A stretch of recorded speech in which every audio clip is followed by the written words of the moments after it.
Well, hi there. Welcome to the Creative Endeavor Podcast. This is the podcast bringing you inspiring stories from creative professionals from around the world. You know the drill. It's real conversations with real artists. And today on the podcast, I'm talking to Joe PAQUET. And if you're here and you're watching this now, then that means that you're a patron over on Patreon. Thank you so much for being here. Thank you for your support. You know I couldn't do this without you.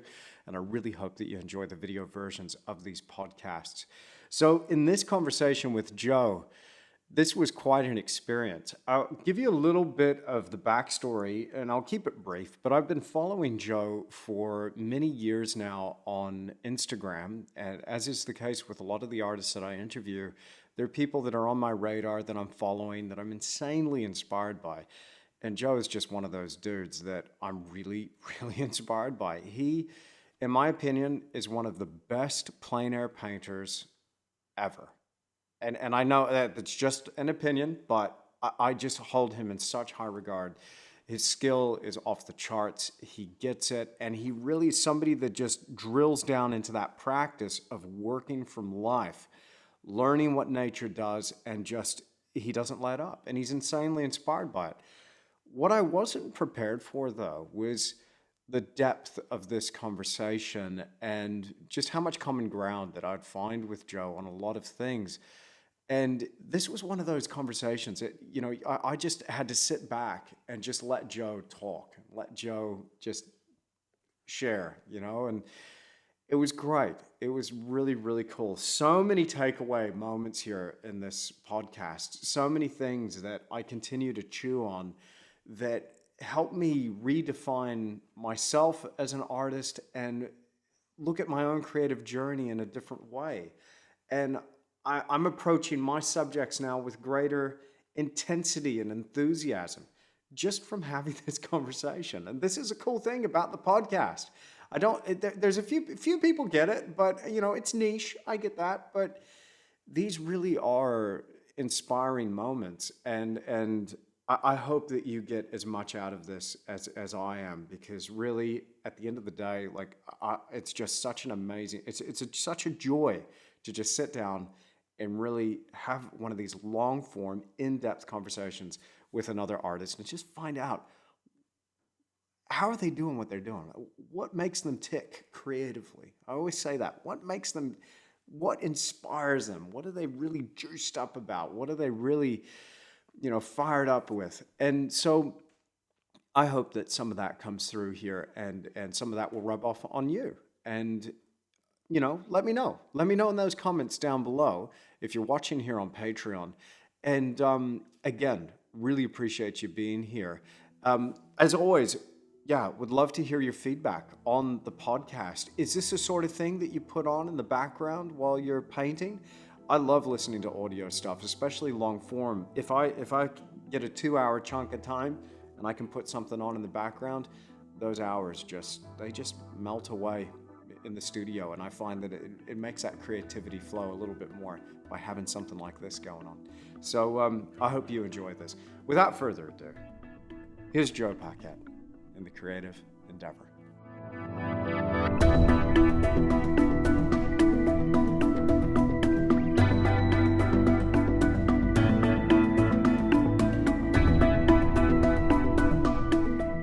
Joe PAQUET, what an absolute pleasure it is to have you on the Creative Endeavor podcast. Welcome. Thank you. A pleasure to be here, Andrew. Truly, I've been looking forward to this. So awesome. Well, look, so much stuff I have to pick your brain about. I've been following you on social media, on Instagram for a long time, and pretty much since I first started Instagram a few years ago. And I've been looking at your work, and straight away I was like, this guy, I hope you don't mind me saying this, but I was looking at it. No, This guy is the GOAT of on plein air. I can learn something here. And then when I found out Flu Hardy knew you, and I was like, oh man, I really want to talk to this guy, because I've been just admiring you from afar and looking at it. I'm always looking at your paintings on my feed and just getting insanely inspired. You tackle some really interesting subject matter. I really want to dive into the art side of things. But could you just kick us off and give us a bit of an overview of your story?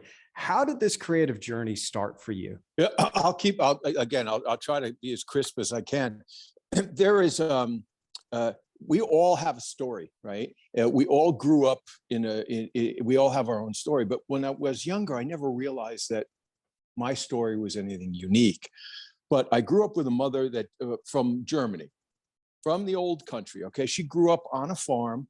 They didn't even have a tractor until after World War II. This is my mother, not my grandmother. Okay, plowed with oxen.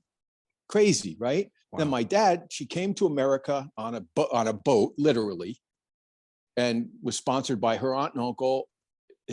Her cousin just happened to be good friends with my father in Palisades Park, New Jersey. So if you hear the accent, you know where it comes from. You can take the boy out of Jersey, but you can't take the Jersey out of the boy.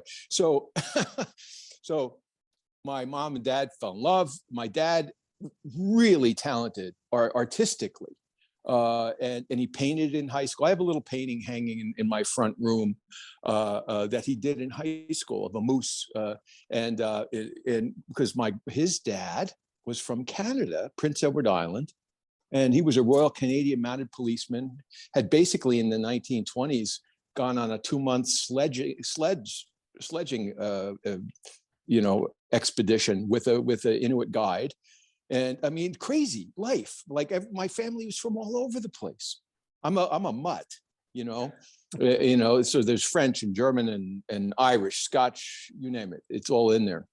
So anyway, my dad ended up working for the railroad. He got married, 5 kids, bang, bang, bang. And the guy was a beast. My dad, 6'6" tall. He had his fingers were the size 17 ring. He's just gigantic. And my tiny German mother who ruled the household. So because of this interesting mix, I didn't grow up like other kids. There were 5 kids in the house. My dad was trying to support 7 people on a railroad salary. And then early on, he was a dock builder, an iron worker, a mason, carpenter. He did all that stuff until he had to work his way up, take any promotion he could for the sake of the family. But my mother didn't drive. So I grew up, I jokingly say, like a veal. I mean, I was just fed and watered and put in the backyard. But what happened there, pre, telephones and all that kind of stuff, is I developed my imagination. I literally had my head in the clouds from as long as I can remember. And it took a really strong German mother to tether this balloon, I can tell you right now. I just wandered, and I played, and I rode my bike, and I drew like all kids, and I didn't know what I was doing. I was drawing cartoons, and I just liked to draw, and I loved it, but my dad had this amazing talent. He could have been a practicing artist, but he didn't have that kind of support all the way along. That my grandfather worked for the railroad, the Canadian, the big Canadian. He said to my dad, "No, get a job on the railroad. You'll be able to have a good pension, take care of your family," which all happened. So my dad carved stone and wood. He painted. He did oil paintings, but he was a wild man. He was not. As a matter of fact, I have his palette hanging. Maybe I'll grab it later and show you. I have it hanging next to mine, and it's a Mutt and Jeff thing. He was wild. He'd have his cigarette hanging on his lip, and he'd be doing this impressionistic painting. He'd do this giant painting in like 3 hours, but right before he died, he was doing this every day, just doing a painting, and his palette looked like a war zone, and he'd say to my sister, Teresa, he'd say, "Joey's coming over. Get rid of the palette. Don't let him see that." Mine is, gorgeous and polished, and, I'm real neat about my stuff. But anyway, so he was supportive, and my parents were supportive when I wanted to go to art school. But the thing that you're going to love, because I know you're an athletic guy, okay? When I was in high school, I was an insane athlete. I did 3 sports for 4 years: football, wrestling, and track. I don't know where I got the energy, but I would go. What I did gain was this insane level of discipline.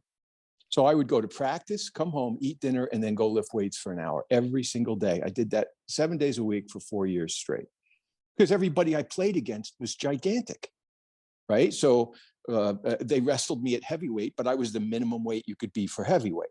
So I'm 187 and I'm wrestling Carmine Boscarino, who's 270. And no joke. And wow. these, people that look like they're 50 years old. So I was constantly trying to get myself really, really disciplined.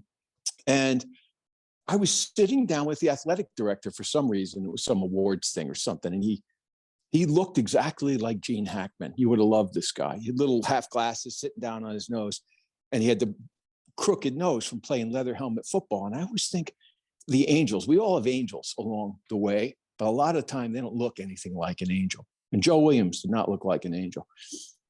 But he's interviewing me, and he stops in the middle of it. And he folds his hands and he looks at me. He says, "What do you want to do with your life, Joe?" And I'm 17. I got a skull full of hormones, and I'm just like, I love to draw. I had some interest from some of the colleges to play football. So I said, "Mr. Williams, I've got a dilemma." I was shocked he even asked me this question because it came out of out of nowhere. And he said, I said, "I could go to like Syracuse and play football. They're interested in having me play, and they have a good art program, and I could keep playing sports and get my degree, or I could go to a good art school in Manhattan." He leans over and he says, "Joe, you're a really good high school athlete. Chances are you'll be a decent college athlete. You will ruin your body. Go to a good art school." So Joe Williams, the least looking, angel, but I also had a high school art teacher who was wonderful to me. My older brother, Jim, was an art director and a graphic designer. He's like, "Joe, you've got to go to art school." And at the time, School of Visual Arts in New York City was it.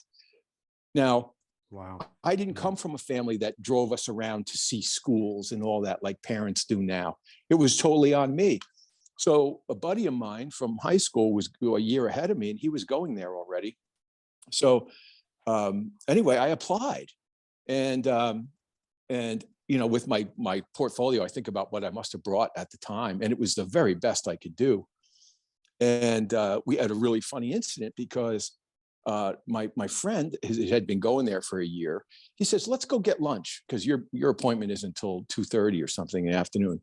So we walk all the way downtown to McSorley's old ale house, which is the oldest ale house in the country. I didn't drink at the time, and everything they serve, it's an Irish bar, so everything they serve in twos, right? They say, "What do you want, light or dark?" Bang, it's on the table. 2 mugs. Before I know it, I think I'd had 6 or 7 mugs, 8 mugs of beer. Anyway, I pretty much danced back to the interview in the rain. I mean, I must have been a sight, because all I can remember is the lady, the nice lady that was interviewing me. All I remember is that Charlie Brown noise, wah, wah, wah, wah, coming out of the mouth. And I thought, oh my God, I totally screwed this up. My one chance, Anyway, I got in. Wow. And then went to SVA for 4 years. And I had the most amazing teachers, some of whom are still practicing out there, Awesome. Watercolor illustrator, Jim McMullen, Bob Giusti, Wendell Miner. These are all they were the top of the heap of the illustrators and designers in America. So I was really lucky, that I had that. And I was studying illustration and design, but what happened is I fell in love with figure drawing. And I mean, madly in love with figure drawing. And what I wanted to be was a fine draftsman. So what I did was I think I could afford to take 2 classes because I paid for half my own school. So but there were some really kind instructors like Bruce Waldman, John Foote, who let me sit in on their classes free and just draw. And so I was drawn from the figure 5-6 times a week, and then doing my design and my illustration studies, and ended up getting my degree, getting out, and then working in the field. And before the computer came out, there was something called marker comps. You're probably too young to even know what that is. It was called a comprehensive. Before you could print anything out on the computer, you had to hire somebody, a comp artist, which I freelanced as. Because you'd have to be able to draw out of your head.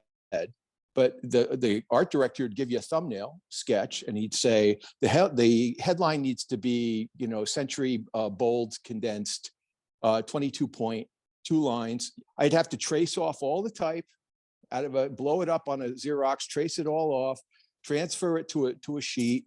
And then they'd say at that computer, we need an African-American woman, an Asian woman, and a white man, blah, blah, blah. And I would draw all that stuff out of my head. I'd think of a light effect, and I would do a marker rendering. So this was all just before the computer in 83, I think the Mac hit big time, 84, 85. And then what happened is I was just working, and I wanted to keep up my figure drawing. So in North Jersey at the time, there were figure sketch groups in almost every town that you could go to, almost any night of the week. And so I just thought, I'm going to keep this going. And I drove by a little train station. Speaking of Thomas Kinkade, it looked exactly like a Kinkade painting, 1890s kind of gingerbread train station. And it said art classes, but it said sketch group Friday nights. It was like $7 or something. And I thought, perfect. So I knock on the door. This old guy answers the door with the brush cut silver hair and the horn rimmed glasses. And he says, "What do you want?" I said, "I wanted to check in the sketch group." "Oh, that's John Osborne that does that." And he said, "You want to talk to him? Why don't you step inside?" And then I stepped in and I saw these green landscapes, Andrew. I'd never seen anything like it. At SVA, everything was about technique and concept and all that kind of stuff. These things were poetic and tonal. And the tonal shifts were so beautiful. I'd never seen anything like it. This is 1985. Hardly anybody was painting outside back then. Wow. And I said, "Who did this?" And he said, "Well, that's John Osborne." And he said, "Well, why don't you come look at my paintings first?" And so I'm like, okay. And it's, he could teach the prismatic palette to John, but his paintings weren't nowhere near as poetic. And so I ended up going in to see him, go to the sketch group. And then he said to me, "Why don't you come sit in on a class?" And I said, okay. And I'd never heard of this prismatic palette thing, and there's a whole vernacular attached to it, which is, when you first hear it, it's mildly disturbing and almost cult-like. And so around the class, I'm just sitting listening, and they're saying, "So should I be using orange value gray here, or cadmium red light value green, blah, blah, blah?" And I'm like, oh my God, this is Jonestown, man. I got to get out of here before the Kool-Aid comes out. And so I get up to leave, and he's like, "Whoa, where are you going?" Said, "The spider to the fly." And so he goes, "Why don't you come paint?" And I said, "Oh, I don't have any stuff." He goes, "My box is right here. It's all set up." Totally set me up, right? And I did this awful little still life, which I've saved. I'll keep it to the day I die, of these flowers in a little vase underneath a warm light. But I realized that night that this guy had something extraordinary that I had never heard of. And there were certainly, even now, there's very few people that are teaching the prismatic palette in any way like it, the way it was formed from Frank Vincent Dumont, who taught at the Art Students League for 57 years. And he picked it up in Paris. And what's really cool about the palette, which you appreciate, because I noticed you do a Bistro Grisaille, all that for your paintings, for your portraits. But the palette has strings, value strings on it. You've probably seen pictures of a prismatic palette. It's got a string of grays, a string of greens. In some cases, remind me, if you don't mind, let's drill into that just for a second, because I'd love some more, forgive the pun, but some more color on that topic there. Did you see what I did there? It's terrible. I know. I'm a dad now. I get to do the dad jokes. Okay. But I know I'd love a bit more depth. So just really, let's drill into that for the people listening as well. The thing is, it's a very palette is. Yeah, it's a very complicated thing that I'll try to encapsulate as best I can for you. Okay. Mm-hmm. And the basis of it is that the nature of all sunlight is yellow or golden. All colors move towards the golden end of the spectrum in the sunlight, and all color shifts toward the violet in the shadow. So a red will move towards a violety red, a blue towards a violety blue, a green towards a violety green. So it's not just warm and cool, which is what you hear an awful lot, like when I was in art school. Oh, it's a warm color, cool color. No, this is the whole yellow to violet thing. And what you're doing is prismatically controlling yellow from front to back in a painting. It's so amazing. It took me a very long time to learn how to do it. But all color loses yellow prismatically as it goes away from it. So shadows get lighter and bluer, but everything doesn't get lighter and bluer, which I was told in art school. You know, there was these certain things that every teacher would say, oh yeah, everything gets lighter and bluer as it goes away from you. Well, in fact, shadows do get lighter and bluer, right? Because they're influenced by the atmosphere and the moisture in the air. But what happens with any color in the light is it goes through a spectral change. It loses yellow from front to back. Wow. So that you can actually shift a color. This is the thing that Osborne taught me that it blew my mind. You could take a color, any color. It's like pick a card, any card, okay? And I've done this demo for my students 1,000 times. You take that color and say it's made with cadmium yellow light and cobalt blue, okay? And then as that goes away, you take some of that out, and instead of cad yellow light, you're adding cad yellow to it, and then cad orange and white, then cad scarlet and white, cad red and white. So you're keeping the color at exactly the same value, but you're shifting the yellow so subtly that you wouldn't even know it. It's mind-boggling how cool it is. So anyway, when I first started studying with Osborne, I was a cocky kid, and I said, hey, I called him Chip. Chip, how long is it going to take me to learn this palette? He goes, Joe, the minimum 4 years for you to. He said, it's not just to learn it. He said, you need to integrate the skill sets that are attendant to this palette. So you need to learn to mix clean color, really clean values. So I've learned to, he could paint a value shift like a fraction of a value cleanly. That's the key, to paint it really cleanly. And that was the key to the Hudson River School painters and how they were able to create that incredible sense of depth. Most people are a little too unintentionally, however, ham-handed. So what they do is when they make a shadow lighter, they make it way too light. So by the time they get to the horizon, and I know because you've done big vistas like I have, you got to be around halftone at the horizon. You can't be too much lighter than halftone. Otherwise, you've got no room for your values in the light. So anyway, I'm probably getting too technical here. But, no, this is great. This is great. Yeah, I love it. But the thing is that that he taught me to do an underpainting, which I spent a lot of time working on. Refining. And with an underpainting, you start with a drawing. And like I said, I knew you and I would have a great time talking. You love drawing. I love drawing, okay? But to me, drawing's got to be like music. And I had an experience that you'll appreciate.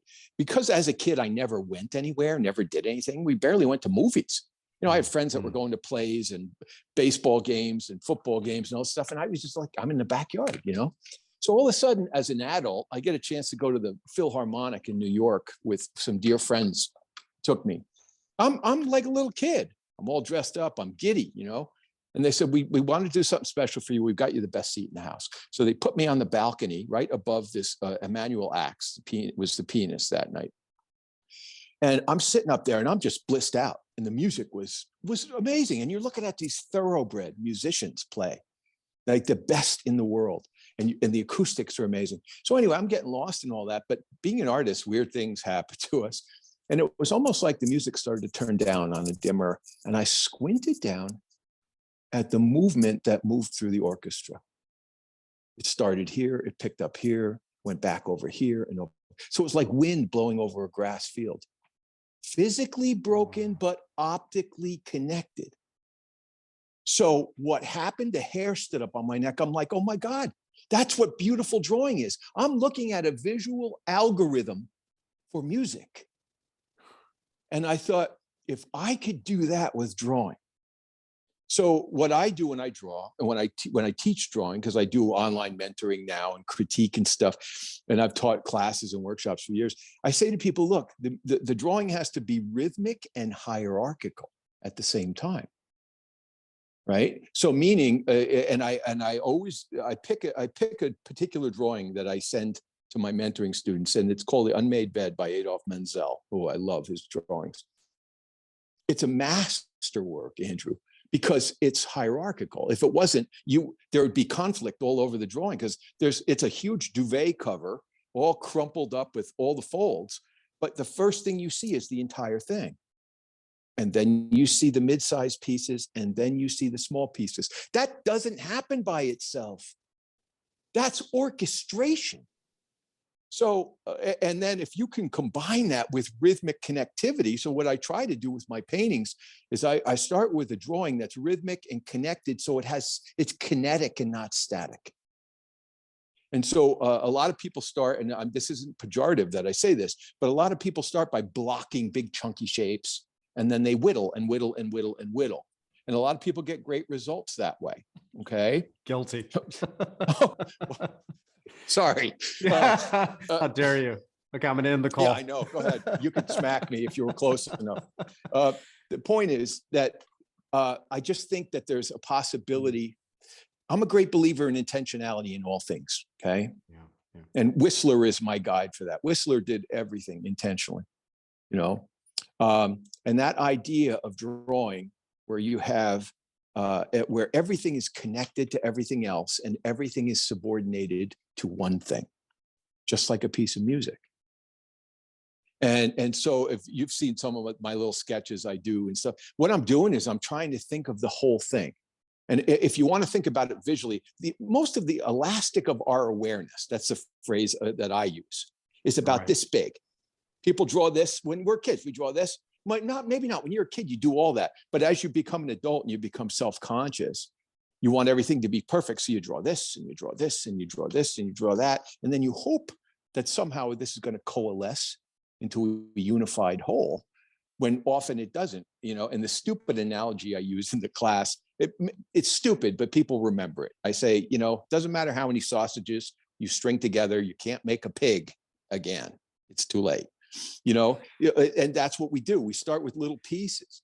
So what I'm always thinking about is, how do I connect this shape to this shape to this shape over here at the beginning?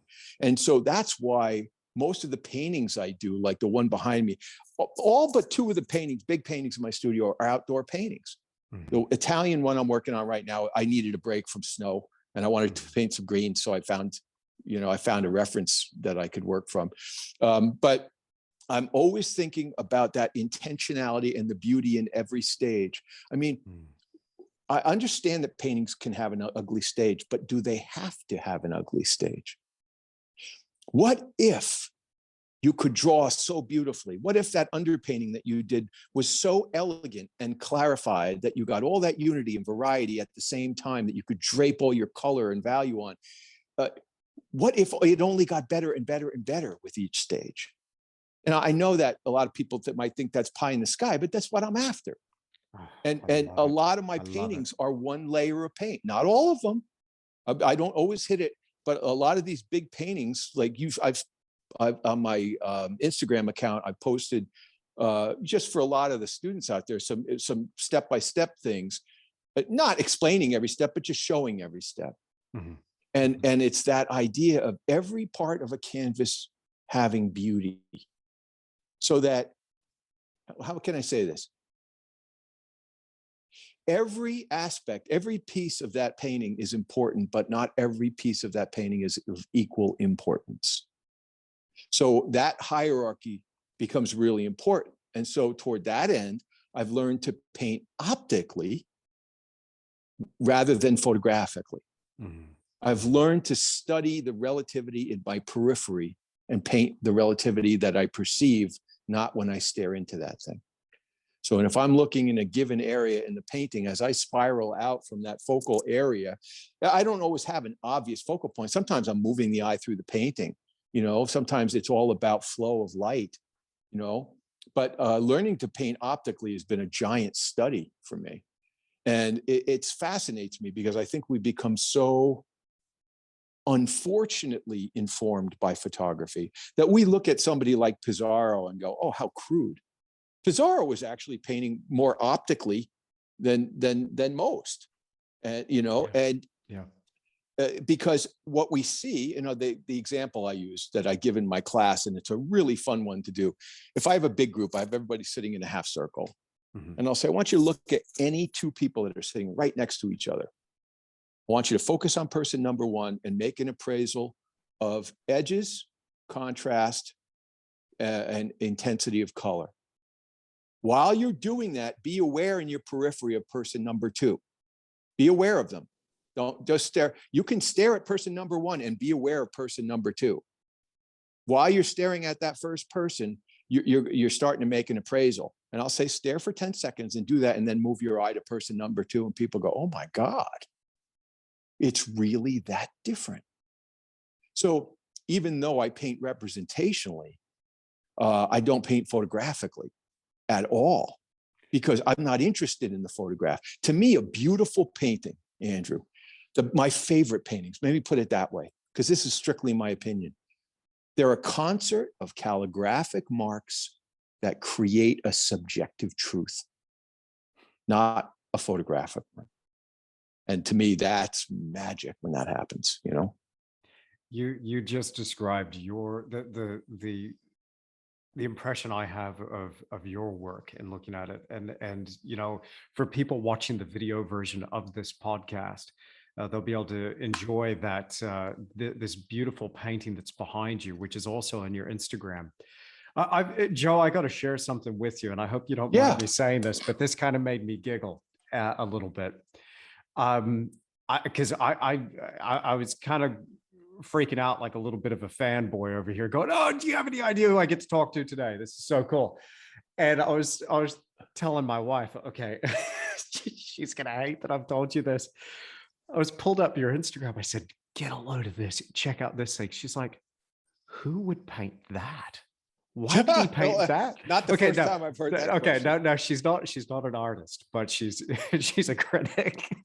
So I was like, don't you see what's going on here? Like, okay, so for me, you take these things that are, you know, if people would just walk by them, everyday things, you walk by them, and when you talk about, you talk about like this visual choreography, the music, and that you take something that somebody would just walk by, and it's like this view that really feels like an experience. It doesn't feel like a photograph, but it's real. It feels real. Like, I'm looking at this painting behind you, and that's the way my eye sees nature. And you've translated it. I get really carried away with the photographic reference. I'll be the first one to admit that. And I do rely on it, but it's fascinating. And this is why more and more I've been trying to get into, you know, just work on my drawing, work on my observation skills, spend more time in nature, spend more time painting while in plein air. But to see you like producing these types of work, like, man, it just blows my mind, because you take these things and you recreate it. So it's almost like the viewer has the experience that you have standing there translating this. And, you know, you were talking before, you know, we were talking a little bit about that prismatic palette, but those subtle little shifts. I mean, look at the yellow to violet shifting going on in that snowy road behind you. Goodness me, man. It's beautiful stuff. There's so many. Thank you so much. That means a lot. I have a great respect for you and your work. Oh, come on, man. No. You can't say that. I just, because this is so cool. This is so cool. Joe PAQUET just told me that. That's awesome. Dude, I tell you what, man, I appreciate it. I appreciate it. But look, looking at these paintings, and it's just so cool to have a chance to geek out about this. But you also mentioned so much there that I really, I hope people don't mind me just, you know, picking up a few threads, because this is something that I've been fascinated with. My time's your time, man. I've got the afternoon blocked out. Brilliant. I told you, I knew this would be a big conversation. I knew. Awesome. Because you really think deeply as a painter, and you see the things that you're mentioning. Not everybody sees, Andrew. Right. You know, right. I want to share a quote with you.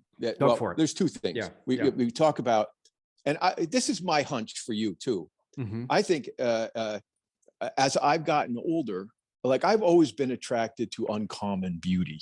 Okay, I think it's kind of a soft pitch to celebrate the obvious. I think it's a lot harder to elevate the commonplace, and to me, it's much more interesting. Beauty with an edge, right? And Ralph Waldo Emerson said, you know, what did he say? Your goodness is nothing else that has an edge to it. It's always proximity of opposites, right? Proximity of opposites is what creates tension, what creates that friction and interest and that heat, you know? And there's, I have a quote from Rainer Maria Rilke hanging on my front door, which I've mentioned many times before. I read it in every workshop. I've committed it to memory, but it's from Letters to a Young Poet. One part of it that changed me. You know how you have those seminal moments in your life where you either have a conversation or you see a painting and it does something fundamentally to change you. Yeah. I read this quote. He said, if your environment seems poor, do not blame itself. What did he say? If your environment seems poor, do not blame it. Blame yourself. Tell yourself you are not yet poet enough to call forth its riches. For to the Creator, there is no poor and indifferent place. And I thought, my God. And I committed myself to doing paintings, finding things from my 6-mile drive from my house to my studio. And I did 3 24x30s outside. This was years ago. And it totally changed me. And there's something about connection. You know, you've got to be connected to a place. You know what, frankly, and this will be a little controversial, but I think most of the paintings that are painted out there would be better off not having been painted. And I'll tell you why. I don't think the world needs another picture. The world needs vision. I think that's exciting. Like, I want to know your story when I look at your paintings. I want to feel something before I see something. Okay. Wow. I had 2, 3 great epiphanies with viewing art. 2 of them were with Michelangelo and 1 was with Isaac Levitan. Yeah. And I had an out of body experience. Okay. I was 22 years old at the print and drawing room at the Metropolitan Museum of Art in New York. I didn't even know they had one. My buddy, who was this brilliant draftsman, said, hey, Joe, some of us are going to make an appointment and go. Would you like to go? And I said, I'd love to. I was drawing like a fiend, reading, studying everything I could. He said, who do you want to look at? I said, are you serious? I said, Eng, Degas, you know, Michelangelo. I gave him my short list. We get there. They give us white gloves, white cotton gloves, a magnifying glass, and they start bringing out the boxes with these drawings. Now, I know I'm not crazy because I photographed them all. They let me shoot them. I've got a set of black and white photographs of Degas' drawing of Manet, one of the finest things you'll ever see in your life. So anyway, it's like I've been eating tiramisu on top of tiramisu. Like, it was just like too much.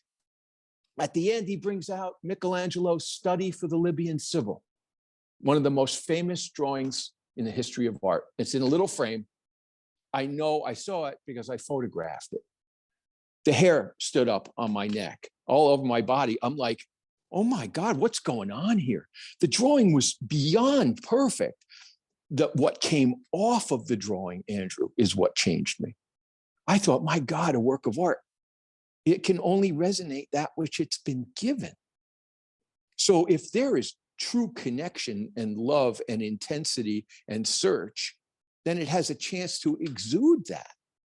If it's an exercise, or if you're filling out a show card, you know, like doing a series. A lot of people do series.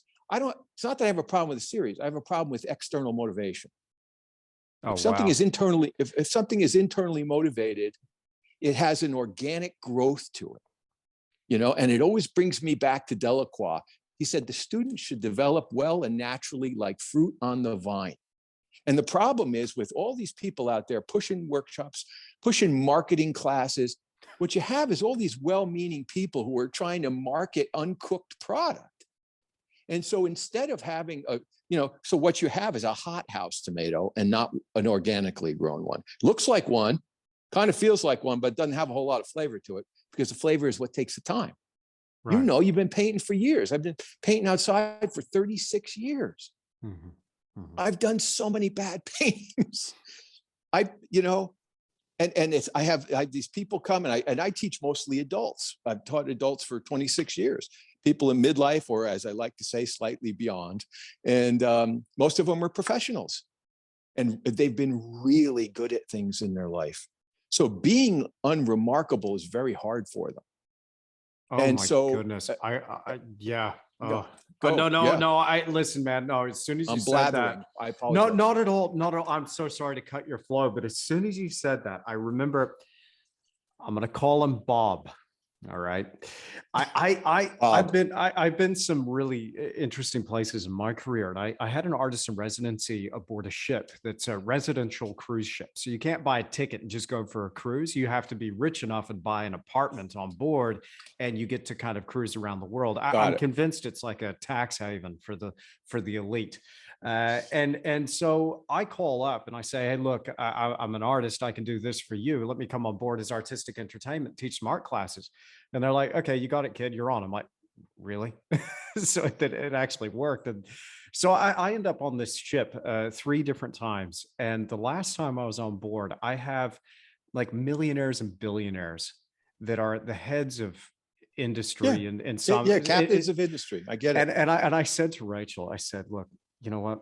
I don't care who you are, what you do. The minute you come into my class and you pick up a paintbrush, you become a 5-year-old. Like it's No, just you hit the nail right on the head. Yeah. and this one guy, he sat back, folded his arms. He's like, my painting is horrible. And I could tell when he was looking at me, he was like, it's your fault. Like he was looking at me going, Andrew, it's your fault. I'm like, Yeah. Bob, you haven't even touched the dang thing. Just give it a shot, man. You're here. Just Yeah. throw some color. Well, now what do I do? How do I make that blue?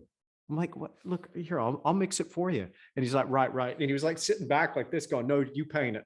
I'm like, it doesn't work that way, Bob. Like, Yes, but Bob's used to being able to order people around. Yeah. but That's funny. man, it's hilarious though. But it is so. It's just as soon as you said that, man, it really just triggered something in me, and I just immediately thought of him. That's not his real name, obviously, but you mentioned something previously about external motivation versus internal motivation, and this is something that Mhm. I've been really obsessed with in recent years. Is why do we do what we do? What makes the difference in an artist's life? And because we get caught up in so much stuff that is external, and social media is a big one, but the business side of art, it just rips us out of that studio practice and that search of truth. And I've been obsessed with this, and recently I've done something. I've just closed commissions. And I was talking to Rach. Rach is like, oh, we got a commission inquiry. I'm like, no, tell them it's closed. And it's like, well, why is that? And I'm like, well, if I did something for somebody else, I'm preempting what's in their mind, what they want to see. And I'm kind of trying to interpret Yep. their vision. And then I've got to go back and forth with this feedback process. It's no longer authentic. It's also like, you see these artists that do the same thing over and over and over and over Oh, again. don't get me started. Oh Don't man, get me but started. you can tell that it's like, okay, you're phoning it in at this point. You're doing the same thing over and over and over again. There's Yeah. no searching. There's no yearning there. But what I see is like, okay, the first painting that they did in that series, the first spark of inspiration Mhm. was, oh, there's something here. Then what happens is the external gives feedback for that exercise, and they get an Mm. instant monetary payoff for, oh, that worked. And then they're like, oh, let's repeat the experiment because I Well, get sure, they got inspired. the I do piece my of thing. cheese. I get the cheese. Yeah. But then it becomes no longer about the inspiration. It becomes about the cheese. Yeah. And I've watched this with so many people, and I started to notice it in myself. And this is a beauty. I don't know how you feel about this, but for me, teaching has been the thing that's opened the door for me in terms of authentically searching what Andrew is all Mhm. about. Because for me, when I have to teach somebody something, I'm not interested in selling the piece of work. I now go, well, somebody's going to get something out of this exercise, primarily me. But what do I want to paint? Not what do I think can sell or what does the client want? It's now, Well, what do here's I the want to problem. paint? What you're talking about is the danger of compromise. Now, Mm, as adults, compromise exists and is important in all of our lives, relationships, business, and personal.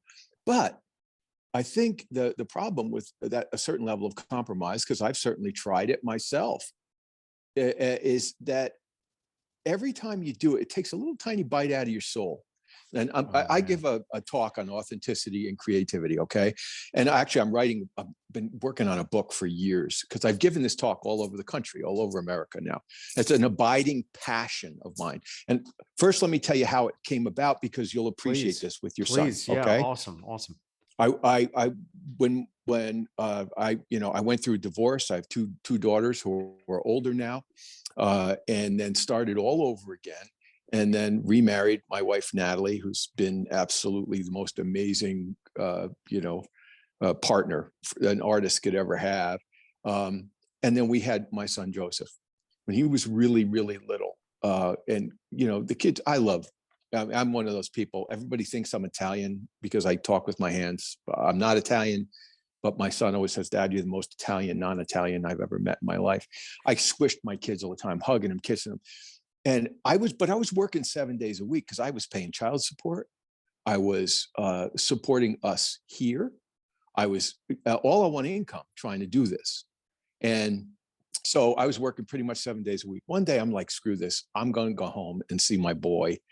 And I went home, and he was really tiny. He looked like Tweety Bird, these giant blue eyes and long eyelashes. And I threw him up on my shoulders, which was his favorite place to be. And we go walking down into the village, go to the bookstore, which he loved. And I'd read him books, We're walking down the hill. I'm happy. I mean, really happy. He's really happy, but he doesn't talk much at that point, at stage. He grabbed my head, he squeezed me like that. He was telling me he loved me.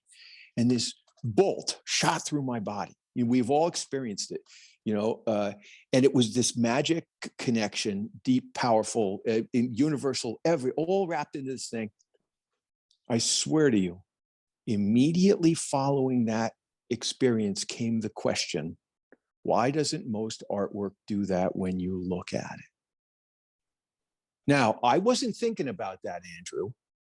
I think there is divine things out there. I think there's stuff that we don't understand.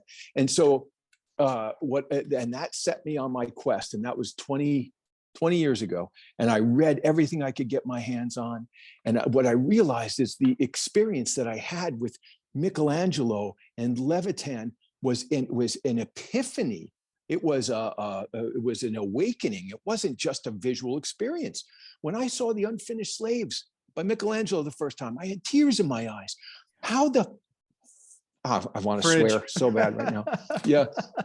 How the heck can a block of stone release that to me? Yeah.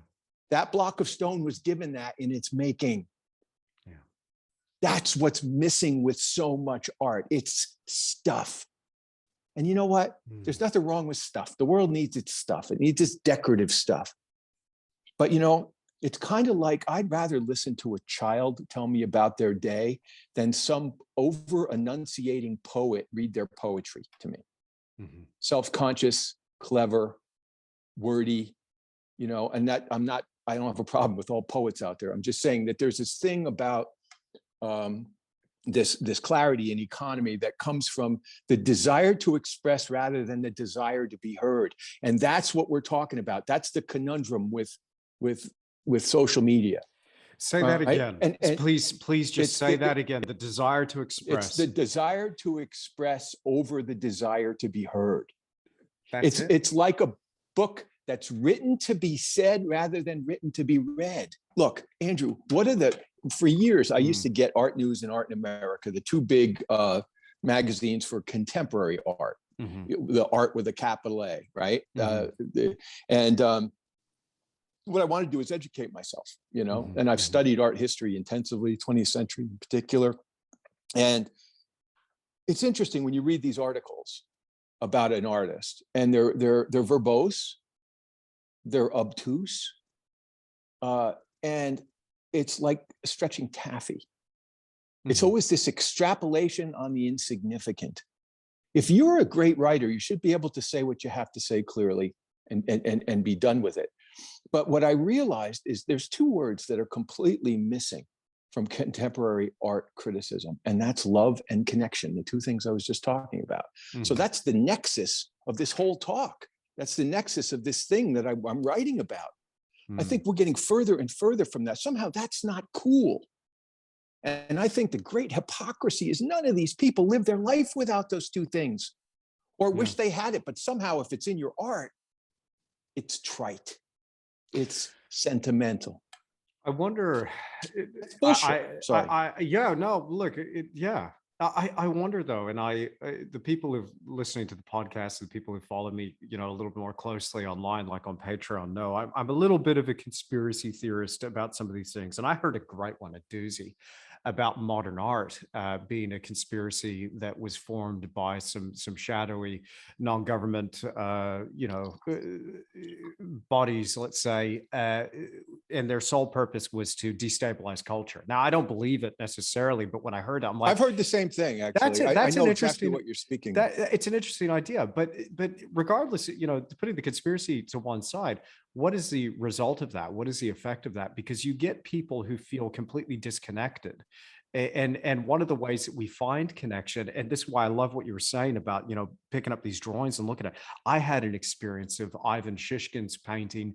This Mhm. I can't remember right now. The name escapes me. I can see it in my mind. It's either Winter or December. It's one of those, but it's this massive snow scene of these big, beautiful tree trunks, larch or something, and there's fallen logs, and there's snow that's just caked onto these logs, and it's glistening. And there's just a little bit of light coming through, and there's an owl there. I know the painting. Oh Yeah. my goodness, and it's Yeah. huge, dude. It is huge, and I was looking at this thing going, "Wow, I want to do this for the rest of my life," and just feeling like it just got me. It just hit me right there in the Yeah. heart. And I was like, wow. And so I look at modern art and I look at this you can't tell me you can have a connection to a banana taped to a wall. All right. Well, I'm I just think you know what, the thing is, I think the best thing that I can do, and I work very intensely at this, is not to denigrate one to elevate the other. The way I look at it is, I talk about what I believe and I say there's room for both. If that's the kind of stuff you want to do, I totally agree with you. There's a level of absurdity. There's a point where everything just gets so absurd, Mhm. and then it makes a mockery of everything. I mean, even Marcel Duchamp, uh, he was a nihilist, right? Mhm. Mhm. And after a while, he thought, well, art doesn't mean anything. I'm not even going to do art, and he just played chess for the rest of his life. The Wow. other experience that I had, real art epiphany, was with Levitan. Mhm. And I was young. How old are you? You're 30 something? The 30, how old am I? 39? No, I'm going to be Okay. So 39 this year. yeah, I was like 30 years old. I was previously married. My daughters were little. Mhm. And so I was freelancing, changing diapers, and painting 1 day a week. I only had, for 10 years, I had 1 day a week to paint. Okay. It was Wow. Saturday, and I could paint at night after the kids were in bed if I had this energy left. Right. And so a friend of mine kept really pushing on me to go see the show of Russian paintings at the Sackler Gallery in Washington, D.C. Finally, I took an afternoon and I went. I had been studying the American Impressionist painters very heavily, Metcalf and Weir and Hassam and William Merritt Chase et al., all those, and loved their work, and was studying broken color technique and trying all the different mediums. We all go through those phases where you're trying this and trying that. I have a shelf full of mediums. Anyway, just curious and interested. Anyway, I was studying all of these things, and then I walk past the Shishkin, and it's the one, there's a shallow stream, and they're called, they use the pine, they grow the pines for masts for Mhm. trees. You've seen it. It's a shallow stream, muddy, with a little fence and these giant pines. And I'm like, oh my God, this is amazing. But when I saw Levitan's Evening on the Volga, I had that same vibrational, visceral, the connection was so overwhelming. Again, I got like emotional. And you know what it was? And it goes back to what we're talking about, this silly stuff that's going on Instagram, where people are posing in their bikini in front of their painting to get 50,000 likes or whatever it is. Hey man, that And works. I'm going to try yeah, it. well, of course it works. But my point is that when I saw Levitan, it made some of the other painters look cheap, like almost like bright lights in vaudeville, like they were pushing color and pushing technique to get your attention. And what happened, this is what another one of those things, life-changing moment. I realized I'd been barking up the wrong tree, and I'd been studying all these techniques, when what I saw, what I witnessed, better word, with Levitan, he could only paint that with a depth of sensitivity that was so far beyond what most people have. And I realized I need to deepen my sensitivity and my connection.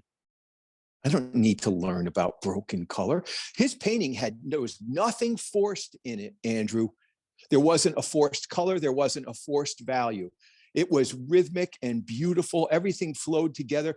It was like, I think, I'm trying to remember who said this, whether it was Whistler or somebody. He said a painting should look like it was blown, like a breath blown on a pane of glass. A single, and that's what that painting was. And the power and the emotion, all without exaggeration. See, exaggeration, we use exaggeration in lieu of sensitivity, I think. I think we search out subject when we don't have sensitivity, or we haven't worked on deepening our sensitivity. So everything circles back to that connection component. The more deeply we are connected to a subject, that's why the stuff I've been painting, I've painted these walls along the railroad down by my studio.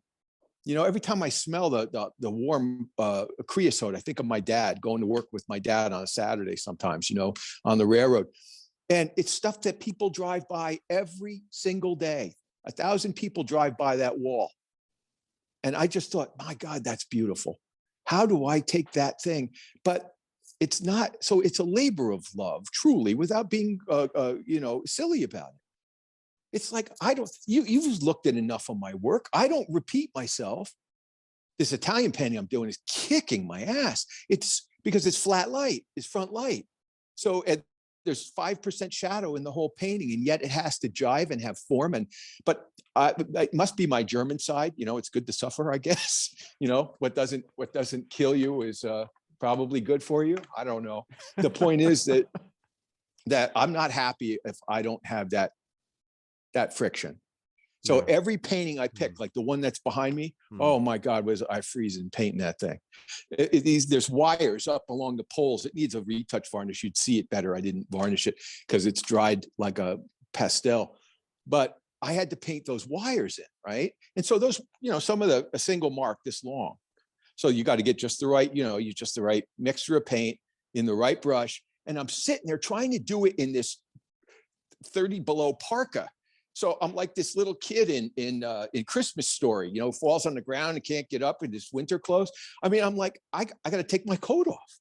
So I'm in my shirt sleeves, 0 degrees outside, trying to paint these wires so I can do it elegantly and with a single mark, so I'm not, like that, and so but all of that, there's something about that. I think a numb comfort is a very dangerous thing for an artist. And I think if you look at the trajectory of any artist's career, one of my favorite things to do is take groups through museums, because I talk about history, craft, and anecdote and just weave it all together. Because I've just been reading for years and it just comes out. Yeah. But I remember going to a retrospective of Francis Bacon's show, and his work is really powerful and emotional and very dark. I couldn't live with one of his paintings, but one could not get past the honesty and the pathos in those early paintings. But when he got well known, it started to be like cotton candy, the paintings. They lost something. Okay. Chuck Close is another one, and I'll get crucified for saying this because he's passed now. But doing a head big with a grid, you know what? I'm sorry. I don't think that's a big deal. Klaus Oldenburg, a sculpture, he takes something small and he makes it big, and he does it again and again and again and again. So what I'm saying is, what is that? What does that mean? Mm-hmm. And when I was in art school, they used to say concept to the fine artists all the time. What's your concept? Mm-hmm. And I challenge those people to say, no, tell me what you love. Because you know what real risk is? Risk is telling the world what you love. Then you're exposed. Telling the world what you think is not near as risky as telling the world what you love. And so I'm at this point in my life unabashed in saying these things because I've kind of bought my freedom. I taught for years and I've loved it. Thank God. I've loved teaching. And to me, teaching is it's a calling, just like painting is. I never phone it in. You know, I work with everybody very individually, and I take great care with everybody. And I've trained a lot of good painters now. But the point is that there's something about there's this phoning in thing that you talk about. And I think what's happened is it's become it's all ego based, right? Andy Warhol kind of took that up to a real high level. And then in the 80s, there was painters like Mark Kostabi in New York who said, anybody that buys my painting is an asshole. And I just like the level of arrogance, and people were flocking to buy his paintings. And he was hiring art students to do the paintings. And it's like an absurd sandwich, absurdity on top of absurdity on top of absurdity. And it's just like, okay, you know what? I will tell you this much. I love a good concept, right? You're a thinker, right? I'm sure you read a lot. I'm a thinker. I love ideas are great, but they don't keep you warm at night. Okay. Yeah. Tell me what you love. Yeah. Yeah. And have the cojones to put it out there. Now, somehow I've been able to support, I've been lucky to support a family painting the paintings I paint, because I've pissed off more galleries than I've made happy. Okay. Couldn't you just do another one of those? Right? No, I've had kids to support. When I hear people making all kinds of excuses, frankly, I don't have a lot of patience for it, because I've had to fight through it myself, and I've had really bad times, a lot of self-doubt. You know, I had a one-man show a number of years ago here in the States. And I said to my wife, I want to try something. I want to start working more big paintings outside. But I'd have to quit teaching for the next 4 months, take off the spring semester. And that was our gravy, right? That was help pay the bills. And she said, Joe, I'm with you, do it. Wow. And I took all that time off, and we started working real big outside for me. And I had this show, and it was a lot of this edgier stuff. And the gallery owner at the time, the gallery changed hands, unfortunately, because the prior gallery owner was the finest gallerist I ever worked with, and he retired. And somebody else took over, and lovely person. But she's like, I don't understand why you're sending us paintings of this junk. They sold one painting out of the show.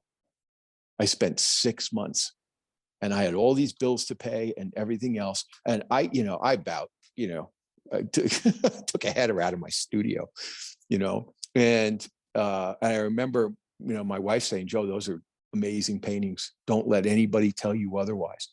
But, the problem is we have to eat, right? You have to make a living, but we all have to determine how far we're willing to go to do that. When I worked in commercial art, I was paid for. My hands were paid for.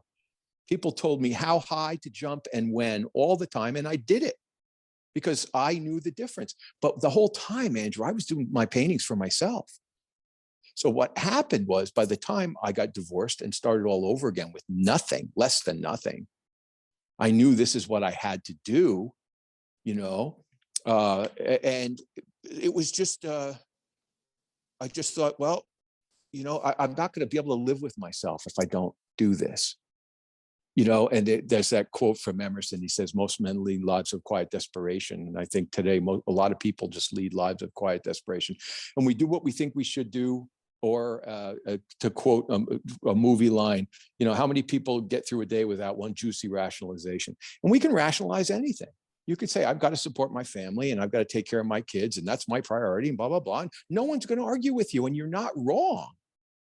But you also know when you're doing the easy thing.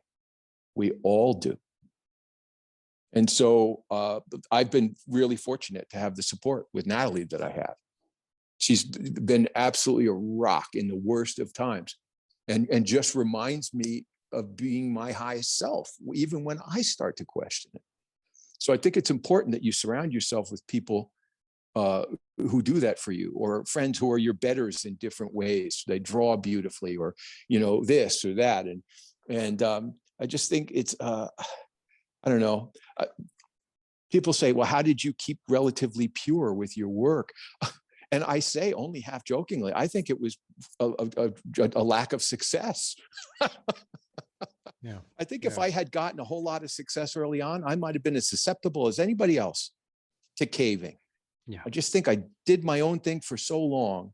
And I tell people, I'm not above it. I'm past it. Hmm. I'm Hmm. just past being that person that's going to paint that same thing over and over for you. I can't do that. Go find somebody else. And I'm not being flippant. I do think when you do the thing that serves your highest self, it is harder. Okay. Here's the picture for you. That's part of the talk that I give. Okay. So you've got external motivation on one side, internal motivation on the other. Okay. Now these things are running side by side. Every time you make a choice that serves your highest self, you begin the tightening spiral of finding out who you are organically, right?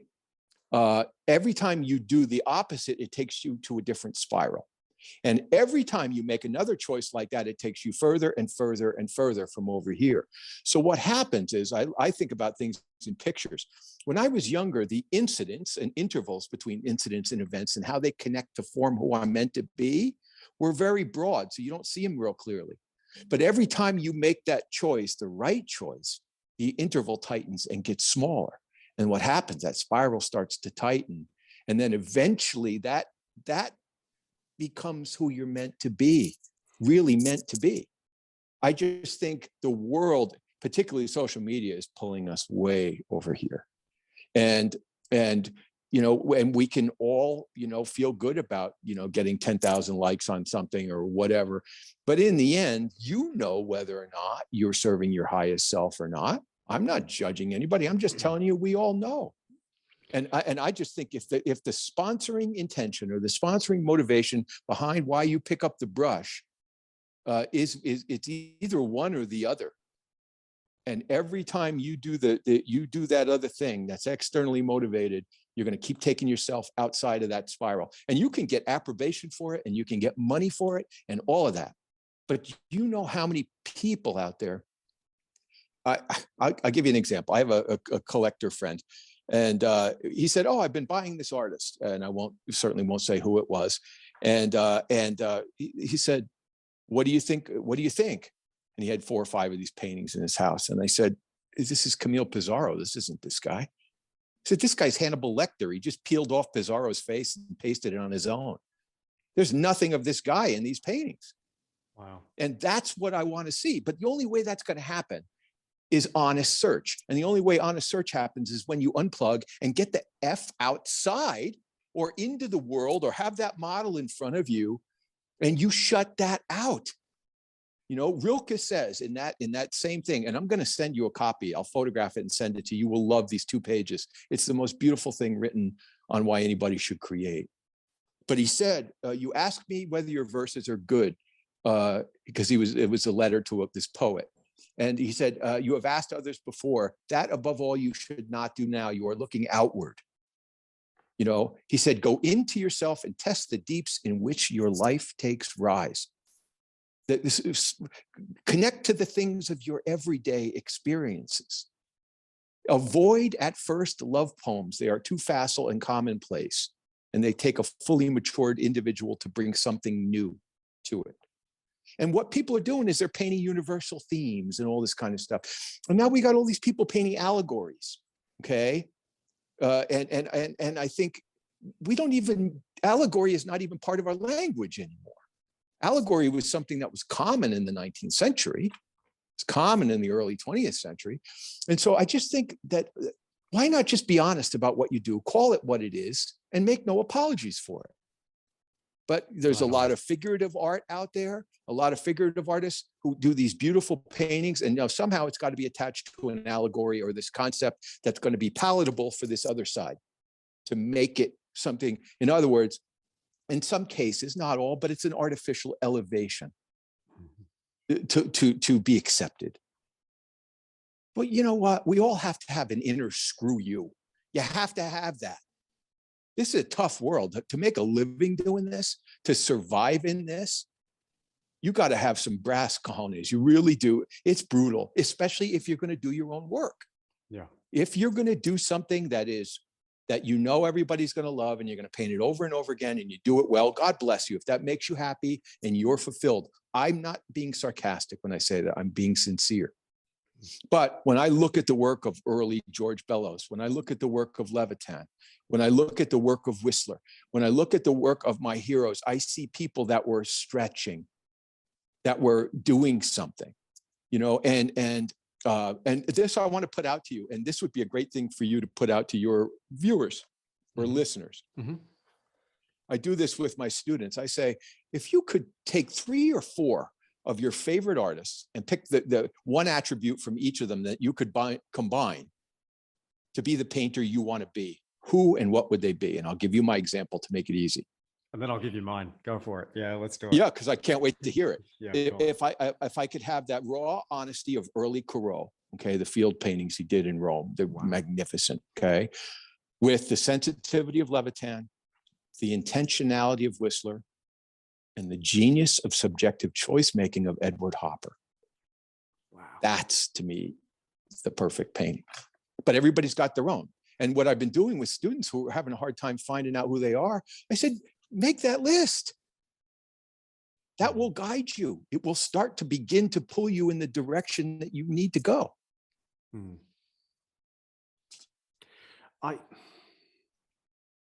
You know what? I had a list, and this is what originally started the conversation with Thomas Fluharty about Kincaid. I had a list, but I'm really feeling like I should probably revise that. But I'll give you my old list and why, which was, and again, it's only who I've been exposed to. But I got 4. I mean, I have to add a 4th one there. But the first one would have been Carl Rungus, because my dad had a book on the shelf, Carl Rungus, Artist and Sportsman. And my dad was a big wildlife guy. So he did a lot of wildlife sculpture, North American wildlife, African wildlife. And so I had this book, and I just remember just being fascinated with these impressionistic landscapes with moose in them, and pronghorn antelope and mule deer. Beautiful paintings. Amazing paintings. And some of the works that he did for the New York Zoological Society were just stunning, huge, epic paintings. And he's got some prints hanging at like the Grand Tetons Lodge. And I saw a few of these things original, but mainly all I had as a boy was just this book. And what I noticed about some of those black and white photographs was this guy getting out there and immersed in nature, studying and working plein air, and what that did to his studio work. So immediately it was like, Carl Rungus, this guy has something, and he's got an artistic practice that could be really important for me. And it wasn't until years later that I actually adopted plein air. But I remember looking at that as a kid, just going, wow, man, here's somebody out there doing it. So he was on my list. Then it was Ivan Shishkin, seeing that big original work. And there were a handful of other works, but there was something about the scale and the subject matter. And talk about honesty and simplicity. I mean, here, this was an example of that honesty of just going, it wasn't a grand statement about anything. It was just, this is snow in the forest, and just stop and just watch this for a second. Just be here for a second. And then I found that as a viewer, I was looking at it, feeling what it would be like to stand in that place, and almost having a physical sensation of cold, just looking at it going, and I was just transported. But you can't even put it into words. You can't. It's like he gave me, a very much almost a spiritual experience in this moment as a 20-something looking at this painting. Then I've always admired Robert Bateman. So he went on my list. And the reason I admired him, I mean, not only is he a badass painter, I mean, he's done consistently some awesome wildlife work, but he just seemed to be somebody that was motivated and moved by a social cause. And whilst I might have my own ideas about, the cause and what he's attached to, I just admired that somebody could just take on something, feel something, and just go and do something about it. I really like that. And then finally it was Thomas Kincaid. And this is when I got a lot of shade thrown my way, bro. Like a lot of people were like, oh, boy, why is Kincaid? I can imagine. Why is Kincaid on your list? I'm like, listen, dude, he went public. All right. And if you can sell 4 billion, and I know it's not about the money, but $4 billion worth of sales. I know. It's like that Muppet, Jason twice. No, but if you can do that with your art, you're doing something that, and I was like, okay. And I've kind of always had a bit of that motivational business side to me. And I'm really interested in that, because I I guess for me, it was trying to keep the wolf from the door and go, how am I going to make this work as a living? And now, especially as a father, Andrew, like, Andrew, yeah, that's what investing is for. well, there you go. But I listen, man, I'm still working it out. But I'm here, kidding. I'm totally but teasing you. but Yeah. here he's done this thing, and even now, even still, after listening to Eric Kuski's book, the audio version of it, recommended by Thomas Fluharty, Eric Kuski's book, The $1 Billion Painter. He's a massively misunderstood artist, but here was an example as well, like what we were talking about before, this external versus internal. I think he had something genuine early on. Early on, he was feeling something, he was going for something. Yeah, it might not have been everybody's cup of tea. Look, it wasn't mine. I don't like his paintings. I don't like even his early stuff. But you have to recognize there was something authentic early on. But then he just Mhm. became a gun for hire. And it's like, no, the Franklin Mint need 15 of these now. Let's go, and it just starts turning them out, whatever he can Yeah. do. It's but there was something there in that. So if I could take a piece of every one of those, I'd put them together. That'd be my four. But Okay. interesting question, man. I mean, it's interesting to think about this sort of stuff, isn't it? And what you're saying as well, like, again, let's go there. We've mentioned it. You've mentioned it a couple of times in this conversation so far about the social media side of things, and this is something, again, Mhm. I'm fascinated with, because there's an algorithm there. There's a system there. It's a particular beast. You got to feed the beast what the beast wants to eat. What's it want? It wants posts. It wants posts morning, noon, and night every single day. Otherwise, what? The algorithm doesn't favor you. So what's that do to an Mhm. artist? And consequently, I'm thinking about strapping on my bikini and getting in front of my easel and just find something to post today, even if the painting ain't much. Hey, look, check this out. No, I'm Well, not here's really. just ponder this, okay? There was that study done a number of years ago, particle physics study, where they fired two identical particles at a target. Mhm, The one that was observed behaved differently than the one that wasn't. So we mhm, know that the way we are being observed affects matter. mhm, We are a collection of billions of particles. Why would we not behave completely different knowing that we're being watched all the time? mhm. And what I'm saying is that's going to it's a no-brainer that that's going to take you away from authenticity, not lead you toward it, Yep, because it's designed by committee, yep, right? All of a sudden, oh, these people like this painting, but they don't like this one, and da da da. And then, I mean, it's like artists aren't insecure enough already that now you're gonna lump this on there, and you. So I think it's a dangerous thing. I think it's necessary. It's a tool. I use it, but I really try to, if I write something or if I share something, just to keep it either light, something fun once in a while, but a really great quote, something in progress, or a thought about something that's important to me. That's right, all. It's if I think about the mirror in front of me, I'm screwed. right, And yet yeah, the mirror in front of you is what most people are playing to. So the thing is, I have no idea where all that's going to lead. All I know is it doesn't affect me well if I pay too much attention to it, and I'm pretty crusty at this point, you know. But so if you think about the two spirals that we talked about, mhm, if you're posting all the time and it's like all of a sudden, oh yeah, this worked, this worked, this worked. Oh my God, I just picked up 300 followers. Da, da, da, da, da. Oh, now I'm an influencer. And see I'll tell you an interesting thing about this. Okay. yeah, You have a lot of followers. I don't have a lot. I have a handful of followers. The right, point is that this influencer thing, it favors everything that I feel is wrong with the world. I think the level of narcissism that we're dealing with, this aggrandizement of self, doesn't lead one towards humility. So the only way one develops sensitivity is through humility, not through hubris. yeah, Sensitivity comes when you're humble and open to receive, not when you're standing there pounding your chest, yeah, you know? yeah, And yeah, so a number of years ago, I almost quit painting. God's honest truth. I've never told this story. And it was because I saw all of the writing on the wall for this stuff. I was digging in deep on these paintings. I was pouring my heart and soul into them. And it wasn't sour grapes either.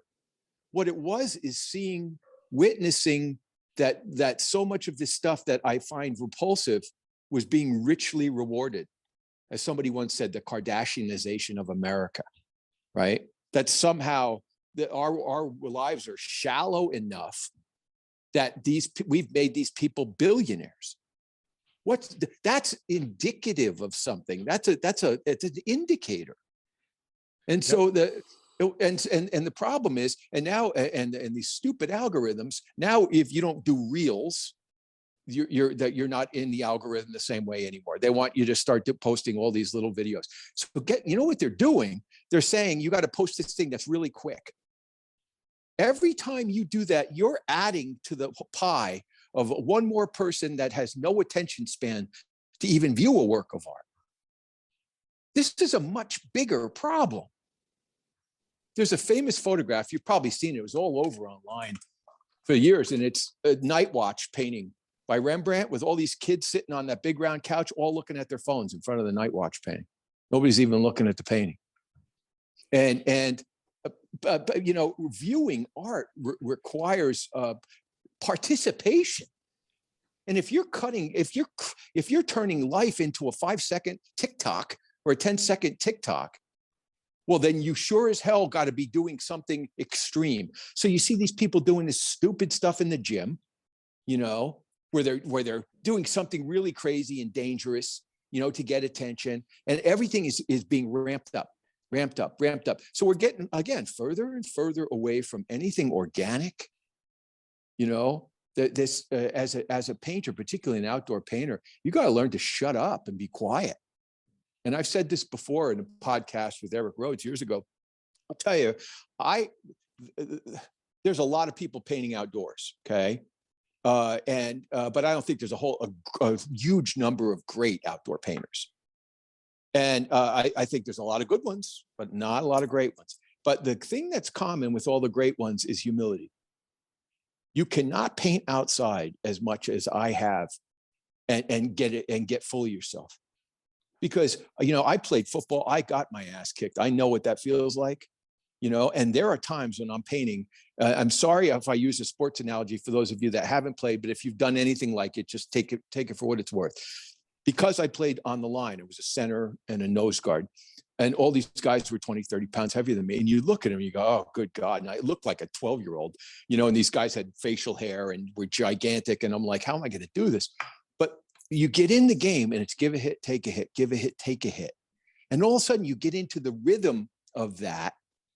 And before you know it, the game's over and you did okay. And that's what a painting is like for me outdoors. I never know if I'm going to get it. And that's not false modesty. I always pick difficult stuff. And I go, I'm always going to keep right at the edge, that vibrational edge of what I'm capable of.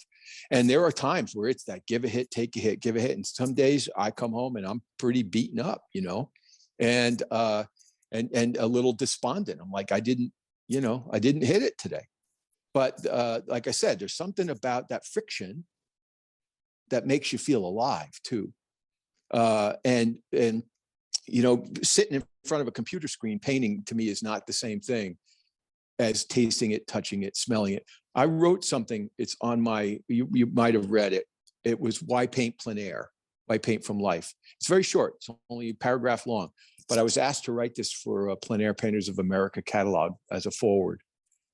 And it's about all of these things. And it's very, very crisp and concise. But I think every time you engage a sense in the experience, it's a spoke like in a bike wheel. Every spoke touches the dome of the experience. Taste it, touch it, smell it, feel it, hear it, you know? And I'll tell my students in workshops, unless you have an issue with, some people have a problem not being able to concentrate or whatever, they need background noise. I'll say, if you can, unplug. Listen to nature, even if you're in New York and nature is the subway. That sound is a visceral component that filters through your fingers, whether you know it or not. So every sense that you engage in the experience is enhancing the experience, or enhancing the possibility of greater reception. The greater reception, the greater the sensitivity. The greater the sensitivity, the greater the possibility to feel a mark and not just make one. Because a felt mark is completely different than one that's thought about. And I always use the analogy, because I grew up watching Star Trek as a kid. I say it's the difference between your child or your loved one wrapping their arms around you and giving you a hug and letting you know they love you, versus Spock explaining the chemistry of love in your brain. They're that different. So the photograph is only it's a mechanical experience where everything is given equal fidelity. That experience with nature, the reason I still, and it's, believe me, it's not a lot of fun at 59 going out in the cold, and I've got old injuries and stuff, and I'm feeling it, you know. I mean, I exercise every day just so I can keep going. You know, I'd like to be able to haul my 35 pounds up a mountainside when I'm 70, if I can, you know, but it's that's the reason. And it's not a snobbiness. Like people go, oh, you're exclusionary, or you're this or you're that. No, I'm not. I'm telling you, they're fundamentally different things. One is a picture. The other is an experience and a piece of your life. When you engage in the experience, it's on that canvas. The life of that experience is there forever. When you're looking at a computer screen, all you're doing is interacting with a machine. And that machine is taking that experience and pixelating it and turning it into a mathematical language. Very different things. So I'm not object to using a photograph, but I'm object to using a photograph at the expense of feeling things.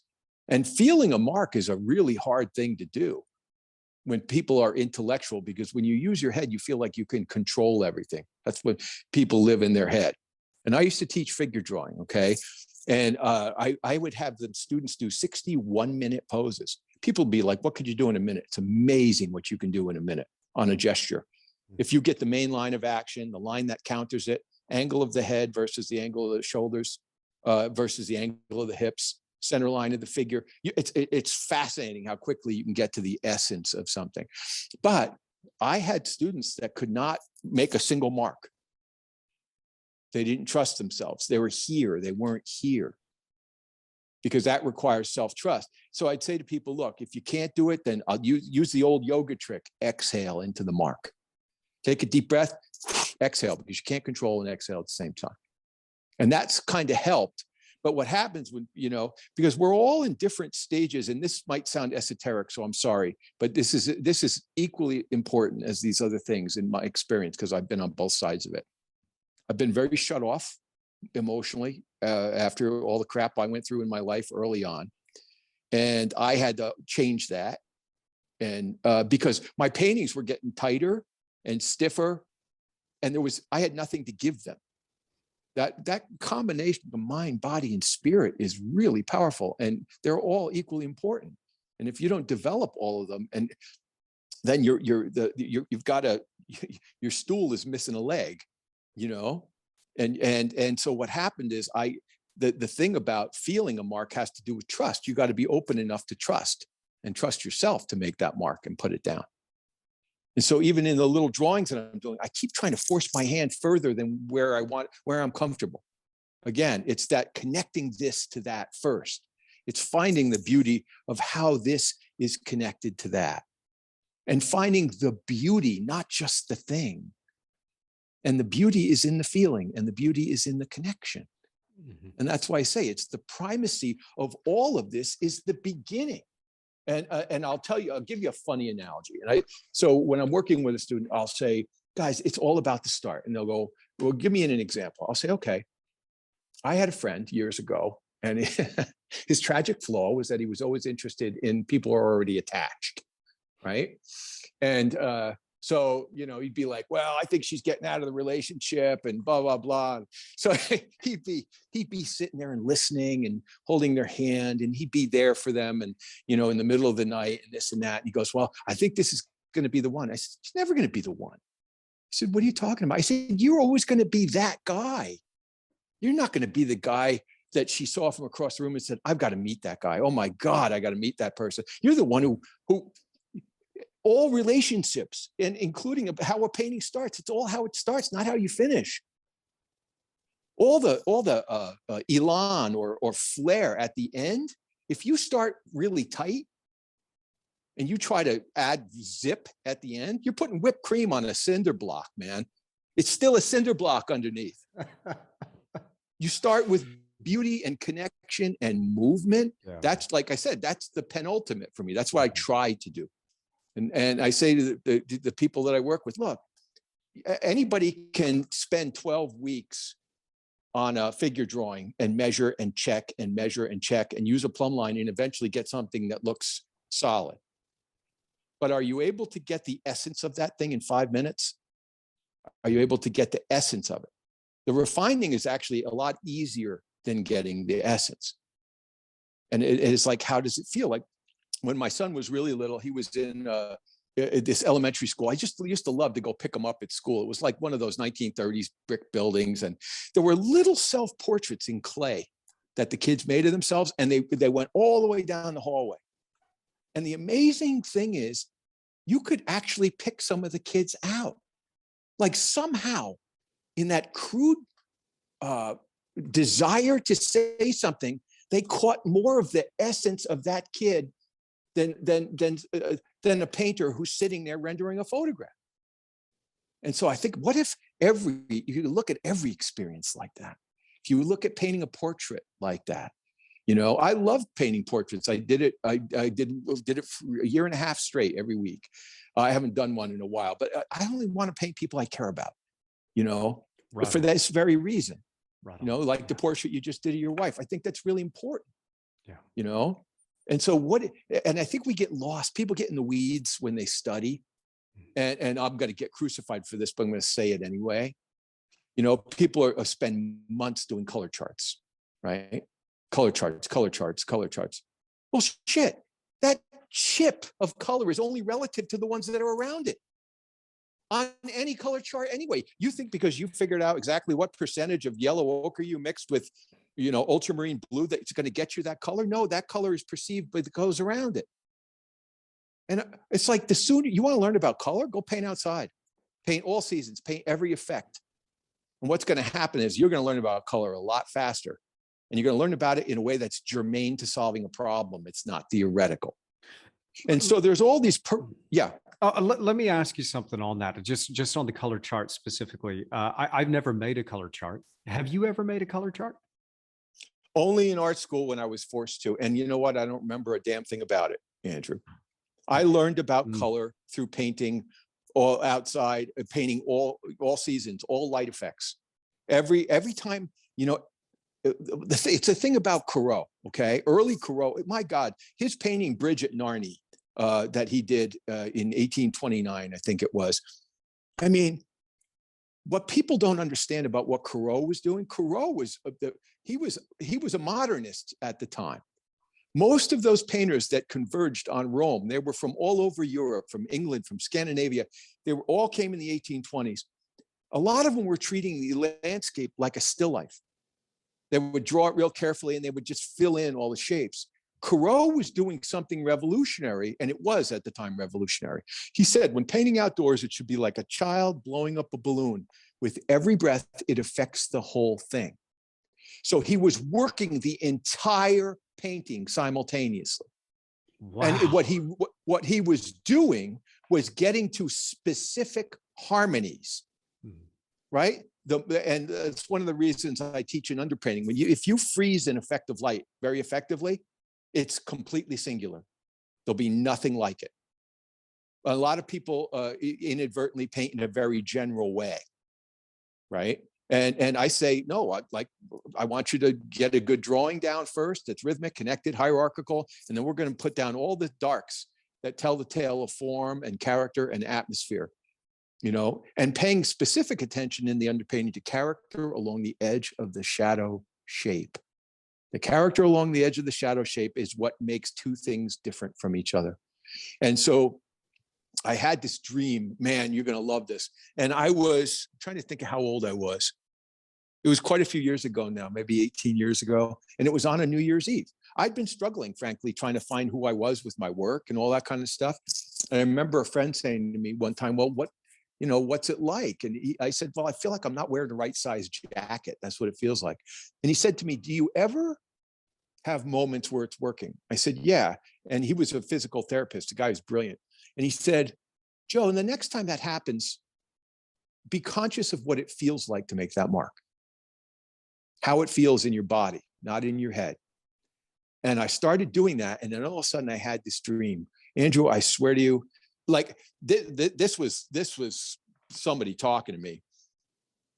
I walk into a gallery, okay? And it's a big open room, and there's those big flat tables for framing, and there's work on the walls. And I walked in with my wife. She went one way, I went the other. And I'm looking at paintings on the wall. And all of a sudden, I noticed these large paintings, 30 by 40, unrolled, not framed, not stretched, on this table. And they're amazing. The subject's not remarkable, but the paintings are remarkable. The color is unlike anything I'd ever seen before. And I said, these are amazing. And I asked the gallery director, who did these? And she said, well, the artist is over there, ask her. She was this beautiful 30-something young lady wearing a flannel shirt and jeans with blown out knees and paint all over them. And she was very feisty. And I said, excuse me, may I ask you about the painting? She said, what do you want to know? And I said, well, first of all, where did you paint these? She goes, over there, like that, flippantly. And I looked across the street, and there was a fallow field, like a lot that had started to grow up with little trees and scrubby bushes. And sure as hell, those paintings were of that thing. She had painted a subjective truth and elevated the commonplace. And it was like that there's another message for me. It's not about subject. It's about what you bring to that and the love and the care that you put into those shapes. And I would say to people, look, you think painting a tree is just a tree. No, I think how well you respect that tree is how well you draw it and paint it. And like on the Italian painting I'm getting beat up by right now, it's got all these cypress trees in it, and I'm trying not to repeat a shape. That's a really hard thing to do when you have that much similarity. And because the second those things get just a little too similar, you go from character to almost caricature. It happened to George Bellows after the Armory show in New York. His work took a real dive. Early on, his drawing was impeccable. And even though he was painting fluidly and freely and balancing risk and care, that everything was really character oriented. He felt that his work needed to be more modern, which is such a shame. And so he gave up all the beautiful tonality for chromatic color. His drawing slipped from character to caricature, just like that within 3 years. And you look at the paintings and they're awful. They're awful. Mm. The same guy that did the painting 42 Kids Swimming. If you haven't seen that, look it up. There's 42 kids on an old pier in the East River, and it's amazing. And then you look at the stuff he did 10 years later and you go, how could that even be the same artist? But he didn't trust himself. We going back to what we were talking about. The Armory show came in and he said, my work, I need to get more modern color into my work. And so he gave up the very things that gave his work the signature. And character to caricature, just like that. And then when things become similar, it becomes pattern. When it becomes pattern, the eye goes to sleep.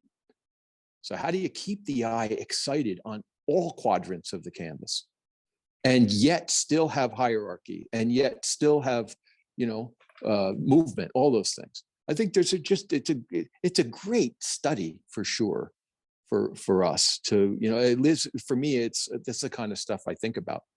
I'm kind of useless in the real world, actually. You're gonna laugh. I told you I come from a family of doers, right?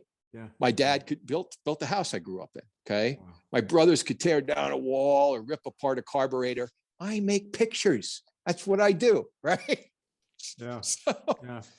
Listen, man, the zombie apocalypse, I'll be the first guy in the pot.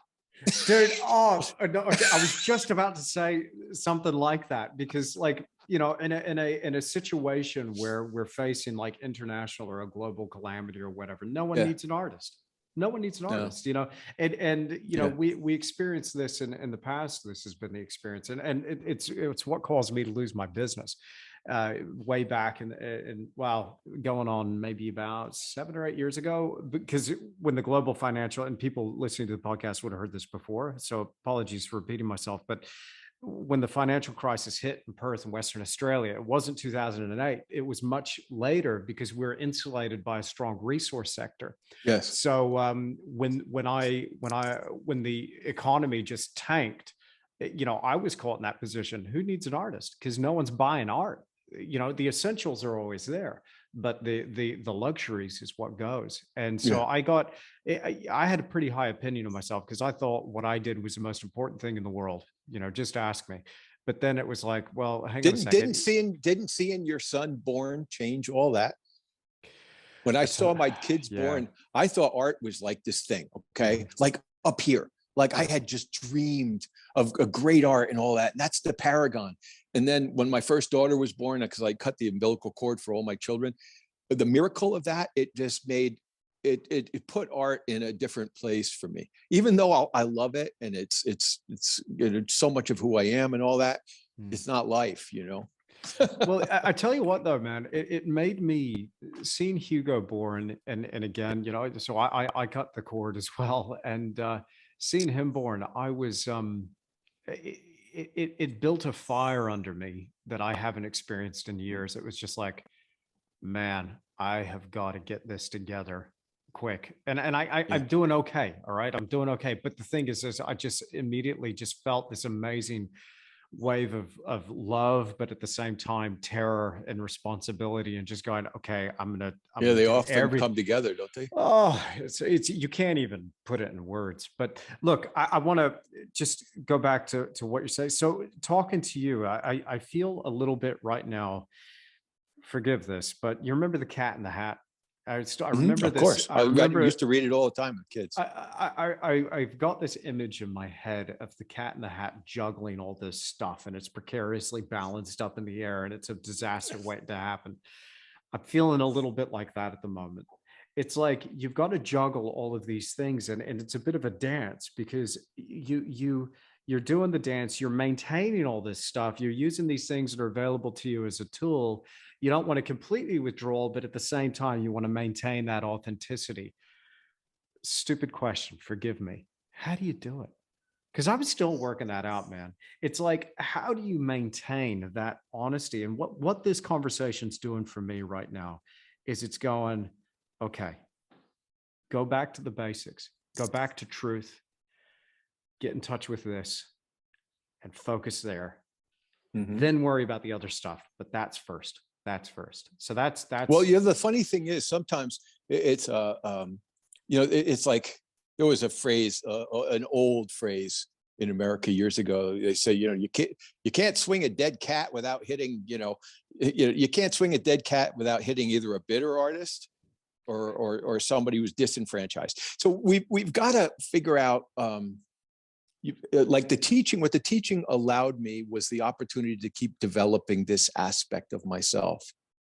Okay. And like I said, I have the right person next to me who's always always knows what to say. I mean, she's got a brilliant sixth sense about things, knows when to kind of be hard-handed, heavy-handed, or when to, and because we all have those weak moments. And now that you've got a child, what's going to happen is it's only going to get more intense. And that's where it's incumbent to really hold on to this, because look, we get one shot at integrity. Okay. You mentioned Thomas Kincaid, and I'll tell you a story. Sorry, Thomas, wherever you are. But years ago, he really wanted to be considered a serious plein air painter. So a friend of mine was working with a gallery out west, and they put together a plein air event, and they got all these really solid plein air painters to do this event. Well, behind the scenes, pulling the strings was Kincaid. And what he did on the first day, he drove up with a van and a film crew, and they all got out of the van, and a lot of the artists just walked off. He was trying to set up an artificial situation to bring validity back to himself because he sold his soul doing what he did. And so I just think the thing is, has it been easy? No. But you know what? I've made a decent living. You know, I got us debt free. I did, you know, I mean, I don't even know how, but I've always been a hard worker, you know, and I always thought, because, you know, I've never been the best or the brightest at anything. And honestly, nothing has ever come easily to me in my life. I've got friends that I am in awe of. They do all these different things. And I just realized that, you know, maybe, just maybe, if I put that discipline into becoming a good athlete, into this thing that I love, and I'm honest with myself about skill sets and my honest appraisal of that. And if I really want to get better, what's it going to take to do that? So toward that end, I designed I call it a pyramid of training that I give out. It's something I've designed that is so effective that I give out to my students. And at the base of that pyramid are circles, and each one are skill sets that we need to acquire to be proficient at the craft of painting. You know, drawing, color, value, color as value, shape, edges, composition, form, etc.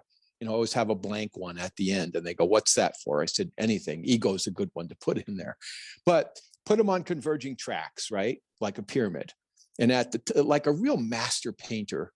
And I don't even like the word master myself, because I think I'm a perennial student. And that's kind of where I want to stay. I don't ever think about that. But I think masters, their skill sets are so finely, they're all equal. So it's like a stack of pennies sitting on top of each other. But what I do is I have put each of those circles on a dotted line, on a converging track. And I say, what I want you to do, and you need to be really honest right now, if you want to work together with me, we need to be on the same page if I'm to help you. Okay. So where do you think, between beginner and mastery, where's your drawing? Plot a point. Then do the same for color, value, color as value, shape, composition, edges, connect the dots. Then you're going to get an EKG. Okay. Peaks and valleys. Now, if you're not intensely willing to go after the lagging skill sets, they're going to drag behind you for the rest of your life. And then you're going to identify yourself inadvertently as an impressionist because you never learned how to draw, or a colorist because you don't understand tone. And I said, wouldn't it be great just to take away all the excuses and just honestly go after these things? So I work with people like I would work with an athlete. I work on skill sets. We talk about these other things. I say, what do you love? Tell me, what is it you want to work on? What kind of vision do you have? The direction, where do you want to go? Because I'll have people say, I don't want to paint like you. And I'll say, that's fabulous. I don't want you to paint like me either. But you know, if you like Van Gogh, just remember Van Gogh understood form and drawing and value. Okay. And there are people that are trying to paint like Sargent with all this superfluous dash with no understanding of construction or form underneath it. So in other words, and that's the quick fix that I see a lot of people going for. I call a lot of these people workshop junkies. You know, BC, before COVID, these people would take a workshop with this person and that person and that person. And when you looked at their work, you could see the mannerisms of each instructor all strung together in this hideous amalgam, you know, and because they're looking for the shortcut, right? How does Matt Smith paint a pine tree? That's Matt Smith's pine tree. Study form, study a pine tree, make your hand form that form, and you'll find your own hand. People don't want to do that. It's an insane amount of work, but the beauty on the other side is amazing. But it's not a shortcut, you know. But you know, the other side of it is, because I've worked with a lot of people that are older, they go, I don't have time. And I said, sorry, I don't agree with that at all. I said, you could get better every month for the rest of your life if you care to, and you can do it organically. The question to ask those people who complain about time, I say, what's the last TV show you just watched? What's the last movie you saw? You got time, you know, because they can tell you about the show. They can tell you about the shows. I don't have Netflix. To me, it's just trash. And you know, what are you doing? We all got time. You make the time. You make the time for what's important. I just think it's all a balance, right?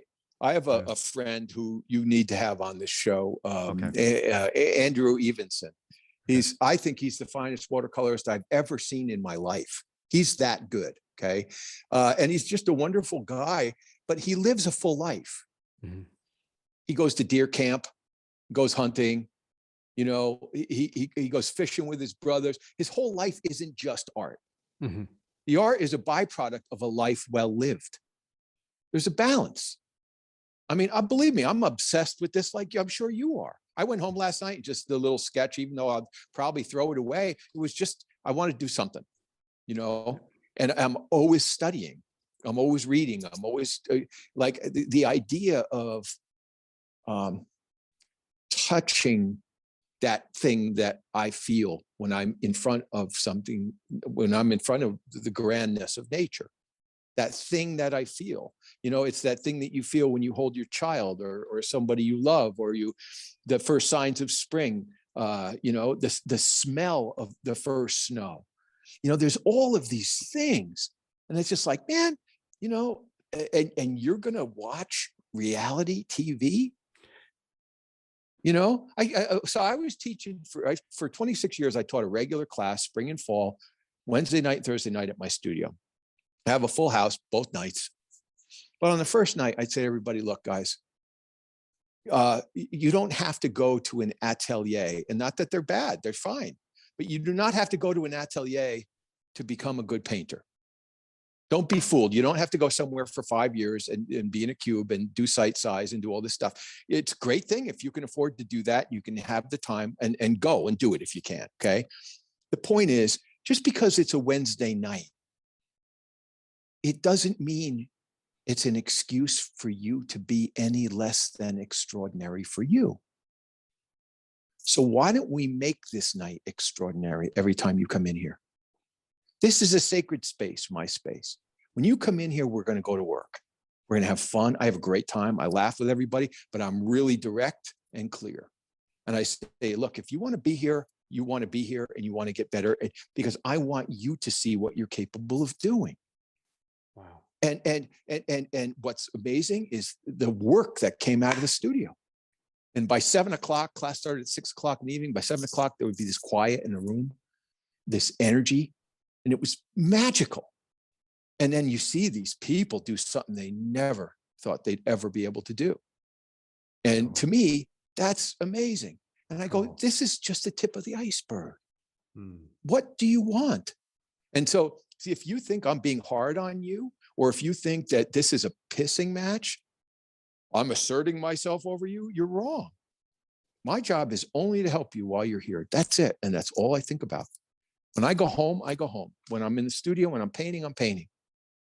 My former father-in-law had a great phrase from his dad. He used to say, when you work, work, when you fish, fish. And so when I'm teaching, that's all I'm thinking about. And I say to these guys, look, we all have big lives, you know, and I want you to really respect your time here. If you're going to have a big conversation, do it in the hallway. Do not do it in here. You know, do not stomp on this time that you guys all have. And what was amazing is almost to a person, everybody just got in the line and loved it. You know, afterwards we go out to the pub around the corner and have a beer and talk about art and life. And it was awesome. But it was really to help people realize that you don't have to have all of something to get some of something. You don't have to go to one of these specialized schools to be an artist. It's a great thing if you can go to Florence for 5 years or someplace and live that life. God bless you. But, you know, I've had to cobble together my livelihood. But everything that I did went into what I do now.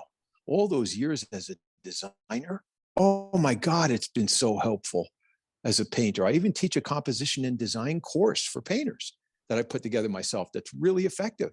And it starts real simple. We talk about the beginning, starts with line only, dealing with balance, unity, variety, and interest and contrast. And learning how much can be done just by structuring that image, and how you lead the eye or trap the eye, how you dispose your shapes, all of those things, you know, before you ever even think about color or anything else. And but all of that came is a sum total of all these other things that I did. So you can't regret when you start. And most of my students have been women. And women have had a more of a raw deal than men, because a lot of them, if they wanted to paint and they got married and had kids, taking care of the kids and all that kind of stuff had to come first. So they had to do all that stuff. And then they'd have this time to do this thing. So I've always had a great respect for that. And I always say, look, and sometimes I'd have somebody literally in tears after class or after a workshop day or something, and go, I just wish I'd started sooner. I said, don't do that. You are here right now. This is the time. The time is right now. It's what you do with it from today, and that's all. So you can't look back on all those things that we do earlier. I mean, I worked in a warehouse in Jersey City, New Jersey for 7 months before I started art school. And I got an education. I was the only Caucasian guy in the building. So I got a chance to be on the other side of, I mean, I caught a lot of crap because it was all Black and Hispanic guys I worked with. And I was a physically tough kid, but I wasn't a street smart kid. Yeah. And I saw all these guys that were basically, most of them were just really good guys that didn't have a good break. And I thought, you know what? I get to go to art school. And this poor guy, he's running an elevator. That's what his job is, And so I don't regret doing any of that stuff. I don't regret that it took this long now. I did then, but I look back on how important it is to bless everything that you've done, to integrate all those things, but to take action. And only we know whether we're taking that action or not. Like I said, nobody's going to say, oh, don't indulge your family or make that extra cake or do this or do that, or I just think you just have to do something that means something to you, and that I'm always amazed what people are capable of if they're just willing to take that time. And not everybody is. Some people start out gung-ho, and then they realize that it's a long road and it might be too long for them, and then they just go, that's it. Or they jump around. They take a class here, a class there, a workshop here. So instead of developing a foundation, a principle-based foundation, again, they're getting all this different information and trying to string something together. And I think the foundation is the key to everything. Mannerism is mannerism. How we twist or turn our hand, nobody should even be paying attention to. And yet people are looking for the calligraphy and not the why something was done a certain way. Well, this is such a good reminder for me to just really focus on those things. Focus, go back to the basics, go back to it. I this conversation that we've had just now, like this is why I'm doing this podcast. It's hitting me, man. It gives me an opportunity to talk to you, somebody that I've admired for years, and now, wow, all the more. And we didn't even get into really the technical. Well, that's what I said. Here's which is what I really would love to do at some point. Well, we'll do another one sometime if you want to. Yeah. But the point is that it's enjoyable for me as well. And actually, I don't have the technical acumen you have, but it's something I've always wanted to do, because I'm always so interested and curious how people do what they do, both their motivation and the actual physical doing of how they do what they do, and where they come from. I'm, from a technical standpoint, I'm, as you said, I'm just as much a student as the next person, and I will always be a student, and I never want to stop learning, never want to stop, and I don't think I ever will. So I think if you're coming at this from an authentic place and a genuinely curious place, and now, I'm going to add this to it, a heart-centered place. Of feeling your way along, and I think absolutely that you'll always be on a road of discovery and questioning, and then leading to more discovery, and it's a never-ending thing. And I love what you were saying about that spiral of those positive decisions that are leading sort of that, almost that destiny in a way, that just the angle on that just getting tighter and tighter to that spiral where you're finding the authentic you. I'm guess it's a blessing and a curse in a way. I come from a broken family, like a lot of us do. I've had examples of people in my immediate family that have made those decisions that have led that spiral in the opposite direction. And I'm talking creative geniuses here that No, I mean, you know, I mean, I get it. I yeah. totally respect that. We all have those cautionary tales. They go in that opposite direction. I've been looking at that going, my goodness, okay, what happened there? And, you know, I consciously try to get that spiral in the other direction and just stay authentic. But you know why you're going to thing. be okay? The reason you're going to be okay is because you care to be. Right. If anybody can make excuses, right, you know, and most people aren't going to call you on your excuses anyway, right? Nobody, especially today, nobody's allowed to even have an opinion about anything. So, you know, the thing is, I had given this authenticity talk once in Florida to a really big group of artists, and at Plein Air South or something. And we're talking about external versus internal motivation. And I used the example of Pollock. And there's a story about Hans Hofmann or Pollock bursting into Hans Hofmann's studio and drunk and yelling at him and saying, you know, Hofmann, you talk too much. You need to paint more, put up or shut up. And Hoffman's purportedly responded, you know, Pollock, if you continue to work from inside your skull, you're doomed to repeat yourself. And I think this is just my take on it. But when I studied the New York school, I've read every book I can get my hands on Pollock, Klein, de Kooning, just so I can make an informed opinion without being brash or dismissive. And a lot of those painters were scrambling over each other for relevancy. Mm-hmm. And I think I think anything organic has a natural fork in the road. If you're studying organically, you're going to come to a fork in the road where you go, oh, this is taking me here or there. I think the drip technique was externally motivated and it separated him out the way he wanted, but because it came from nothing, it could go nowhere. Oh. That's why I think it was externally motivated. And so I had a woman who was an art historian who ripped me a new one afterwards. And I said, look, I said, this is my opinion. When you get up there and give a talk, give your opinion. But it's not going to stop me from having an opinion. You know, I just think because I'm not out to denigrate the modernist movement. I have no ill will. It's like the world's too big and it's not worth my time. I know a lot of artists who are, you know, pitchforks and torches about everything. You know what? If you want to paint non-representationally, go right ahead. The only thing I say about it is subjectivity leads to repetition, and it does, because the more subjective you are, somehow during that period of time, a lot of the artists felt that they were channeling the collective unconscious. You know what? If that was true, the work wouldn't have been so repetitive. The repetition comes from the limitation of self and ego. And I think that's why the work was repetitive. You know, even de Kooning at the end of his life took his bike every day to the Long Island Sound to study, to look at color. He had to get out of his own way, you know.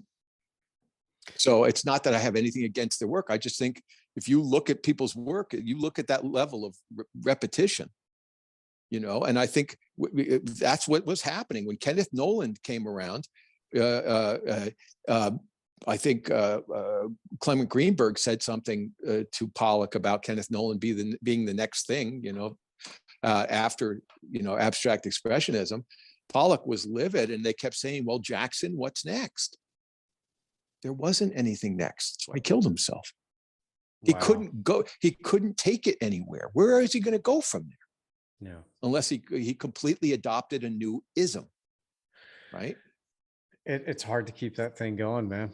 It's really hard to keep that thing going. Well, but that's why impossible. I say, look, if you go to nature, whatever that means to you, okay? Yeah. And there's a lot of painters that have gone to nature, like John Marin, you know, and I don't love Marin's work, but I love the fact that he kept himself open to possibilities. Yeah. Nature is infinite and we are finite.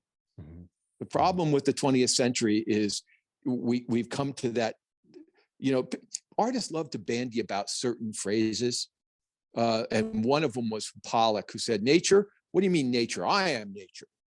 Well, there you go, okay? Or Picasso saying, good artists copy, great artists steal. And, people love these silly things.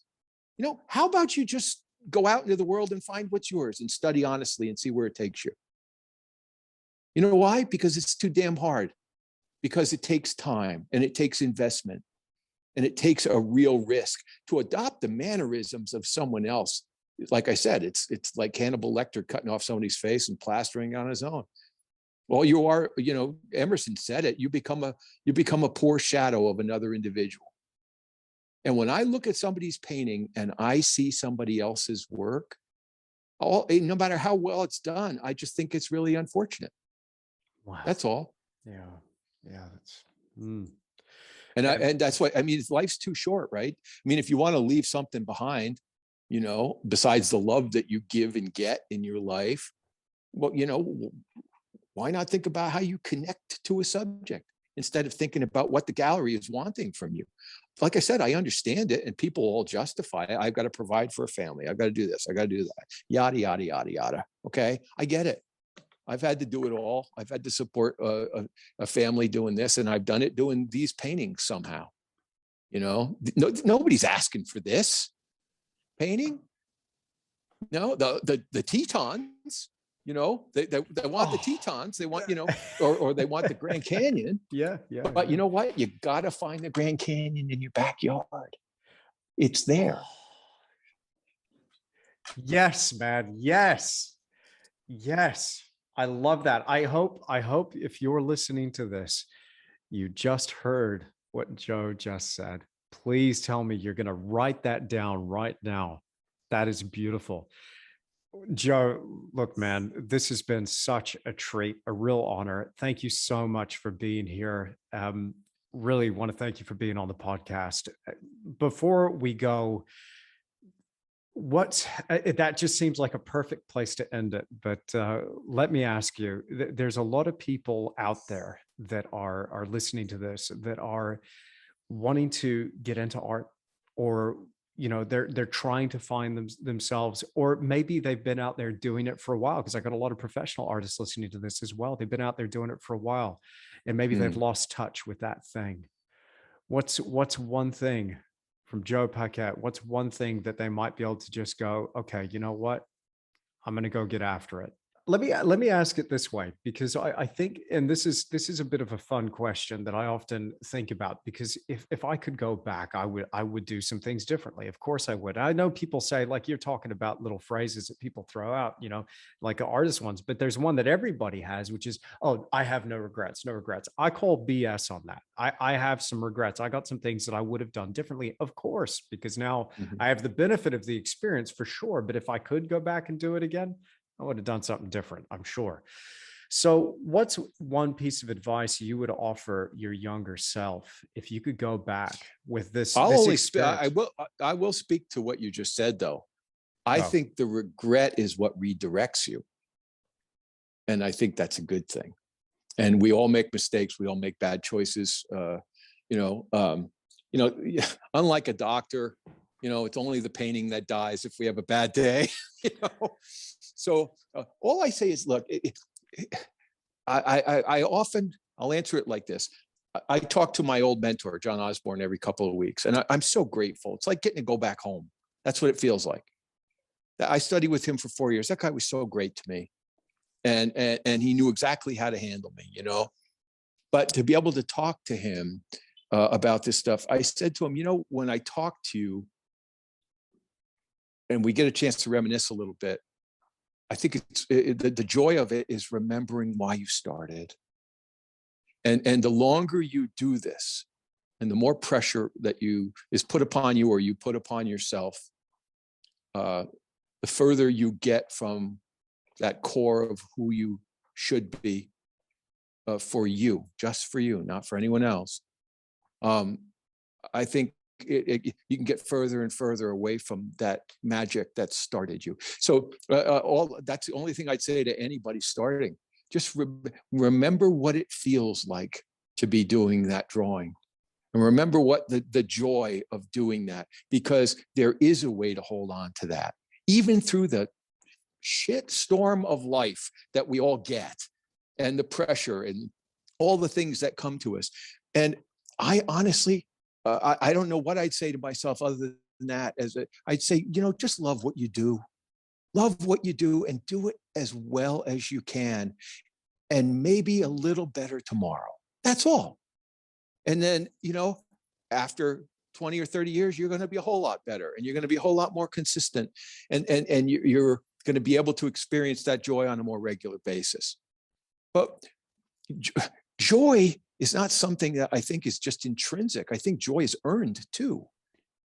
It's something you work towards. I've been rereading The Art Spirit by Robert Henry, which I love. I have a copy that I carried in my old Army fatigue jacket for 4 years in art school. It's all dog-eared, marked up. And he says it takes wit, energy, and work to be happy. And it's like, I heard a great quote from Billy Joel, who I've always loved. He said, I'm a kid from Jersey. He's a kid from Long Island. Okay. And he always is. And in his interview, he said, when I was young, I was always dissatisfied because I wanted to be happy all the time. And if I wasn't happy, I was miserable. He said, as I've gotten older, I realized there's a great deal to be said for contentment. And I think as an artist, we all go through these brutal roller coasters. If you feel things intensely, right? If you feel things really intensely, you're going to feel the good and you're going to feel the bad. You can't have it one way or the other. It's, unless you're heavily medicated, which is going to even you out, but I just think, to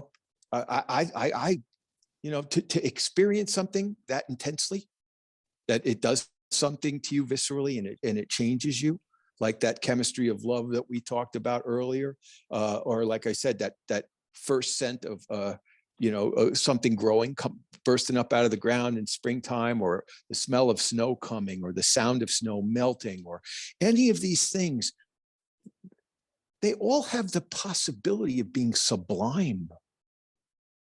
And it's like, if we could be quiet.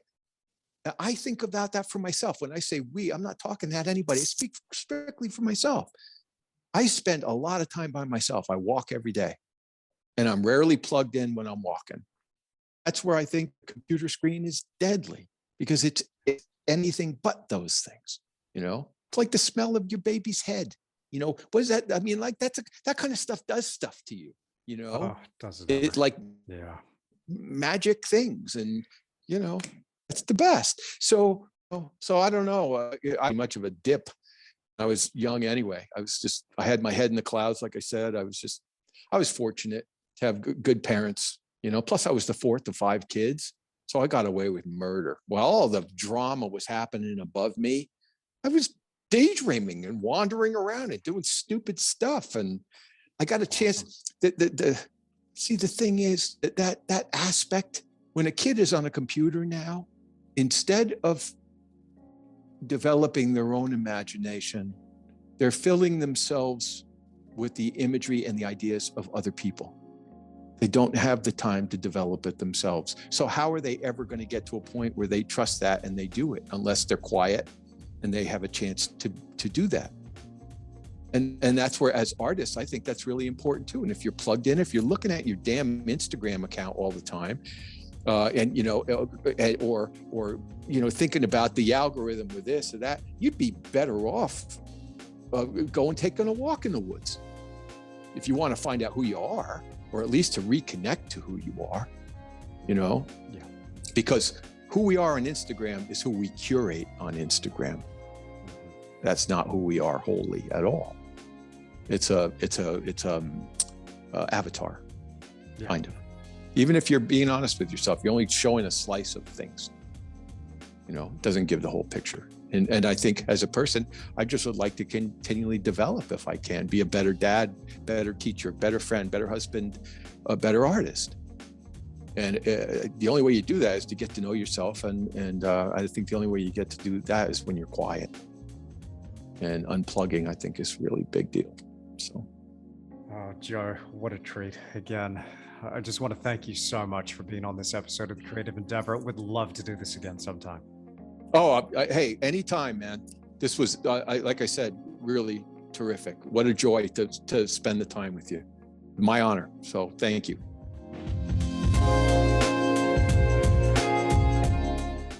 Well, I really hope you've enjoyed this podcast. A huge thank you to Joe PAQUET for joining me. Man, this was an absolute blast. Such a pleasure to get to talk to Joe and hear more about his story and his creative journey. Now, again, if you enjoyed this podcast, let me know. Hit me up in those comments down below here on Patreon. You're getting to watch this here as a patron on Patreon, the exclusive video version of the podcast. If you're new here, welcome. We do all kinds of things here on Patreon. Every week I'm uploading a new reference pack. I've got exclusive critique videos, Q&A videos, extended time lapses, all kinds of things. And I'm looking at adding more. I'm thinking about more stuff that I can share with you guys here on Patreon. So thank you for being here. I'm going to get out of here and get back to painting, but stay tuned. Watch this space. I've got another conversation that is going to blow your mind. I'm serious. It's going to blow your mind. You've never heard about anybody doing this before. Seriously. And an incredibly inspiring story coming your way next week. And then I've got another one the week after that. We're going to keep this thing going. So really hope you enjoyed yourself here. I certainly have. Now, again, if you want to go and follow Joe PAQUET, you're going to find those links down below. So find him on Instagram and also go and find him on his website. All right. This has been a blast. Isn't this fun? Awesome. I'll see you again very, very soon. Thanks so much for tuning in to another episode of The Creative Endeavor.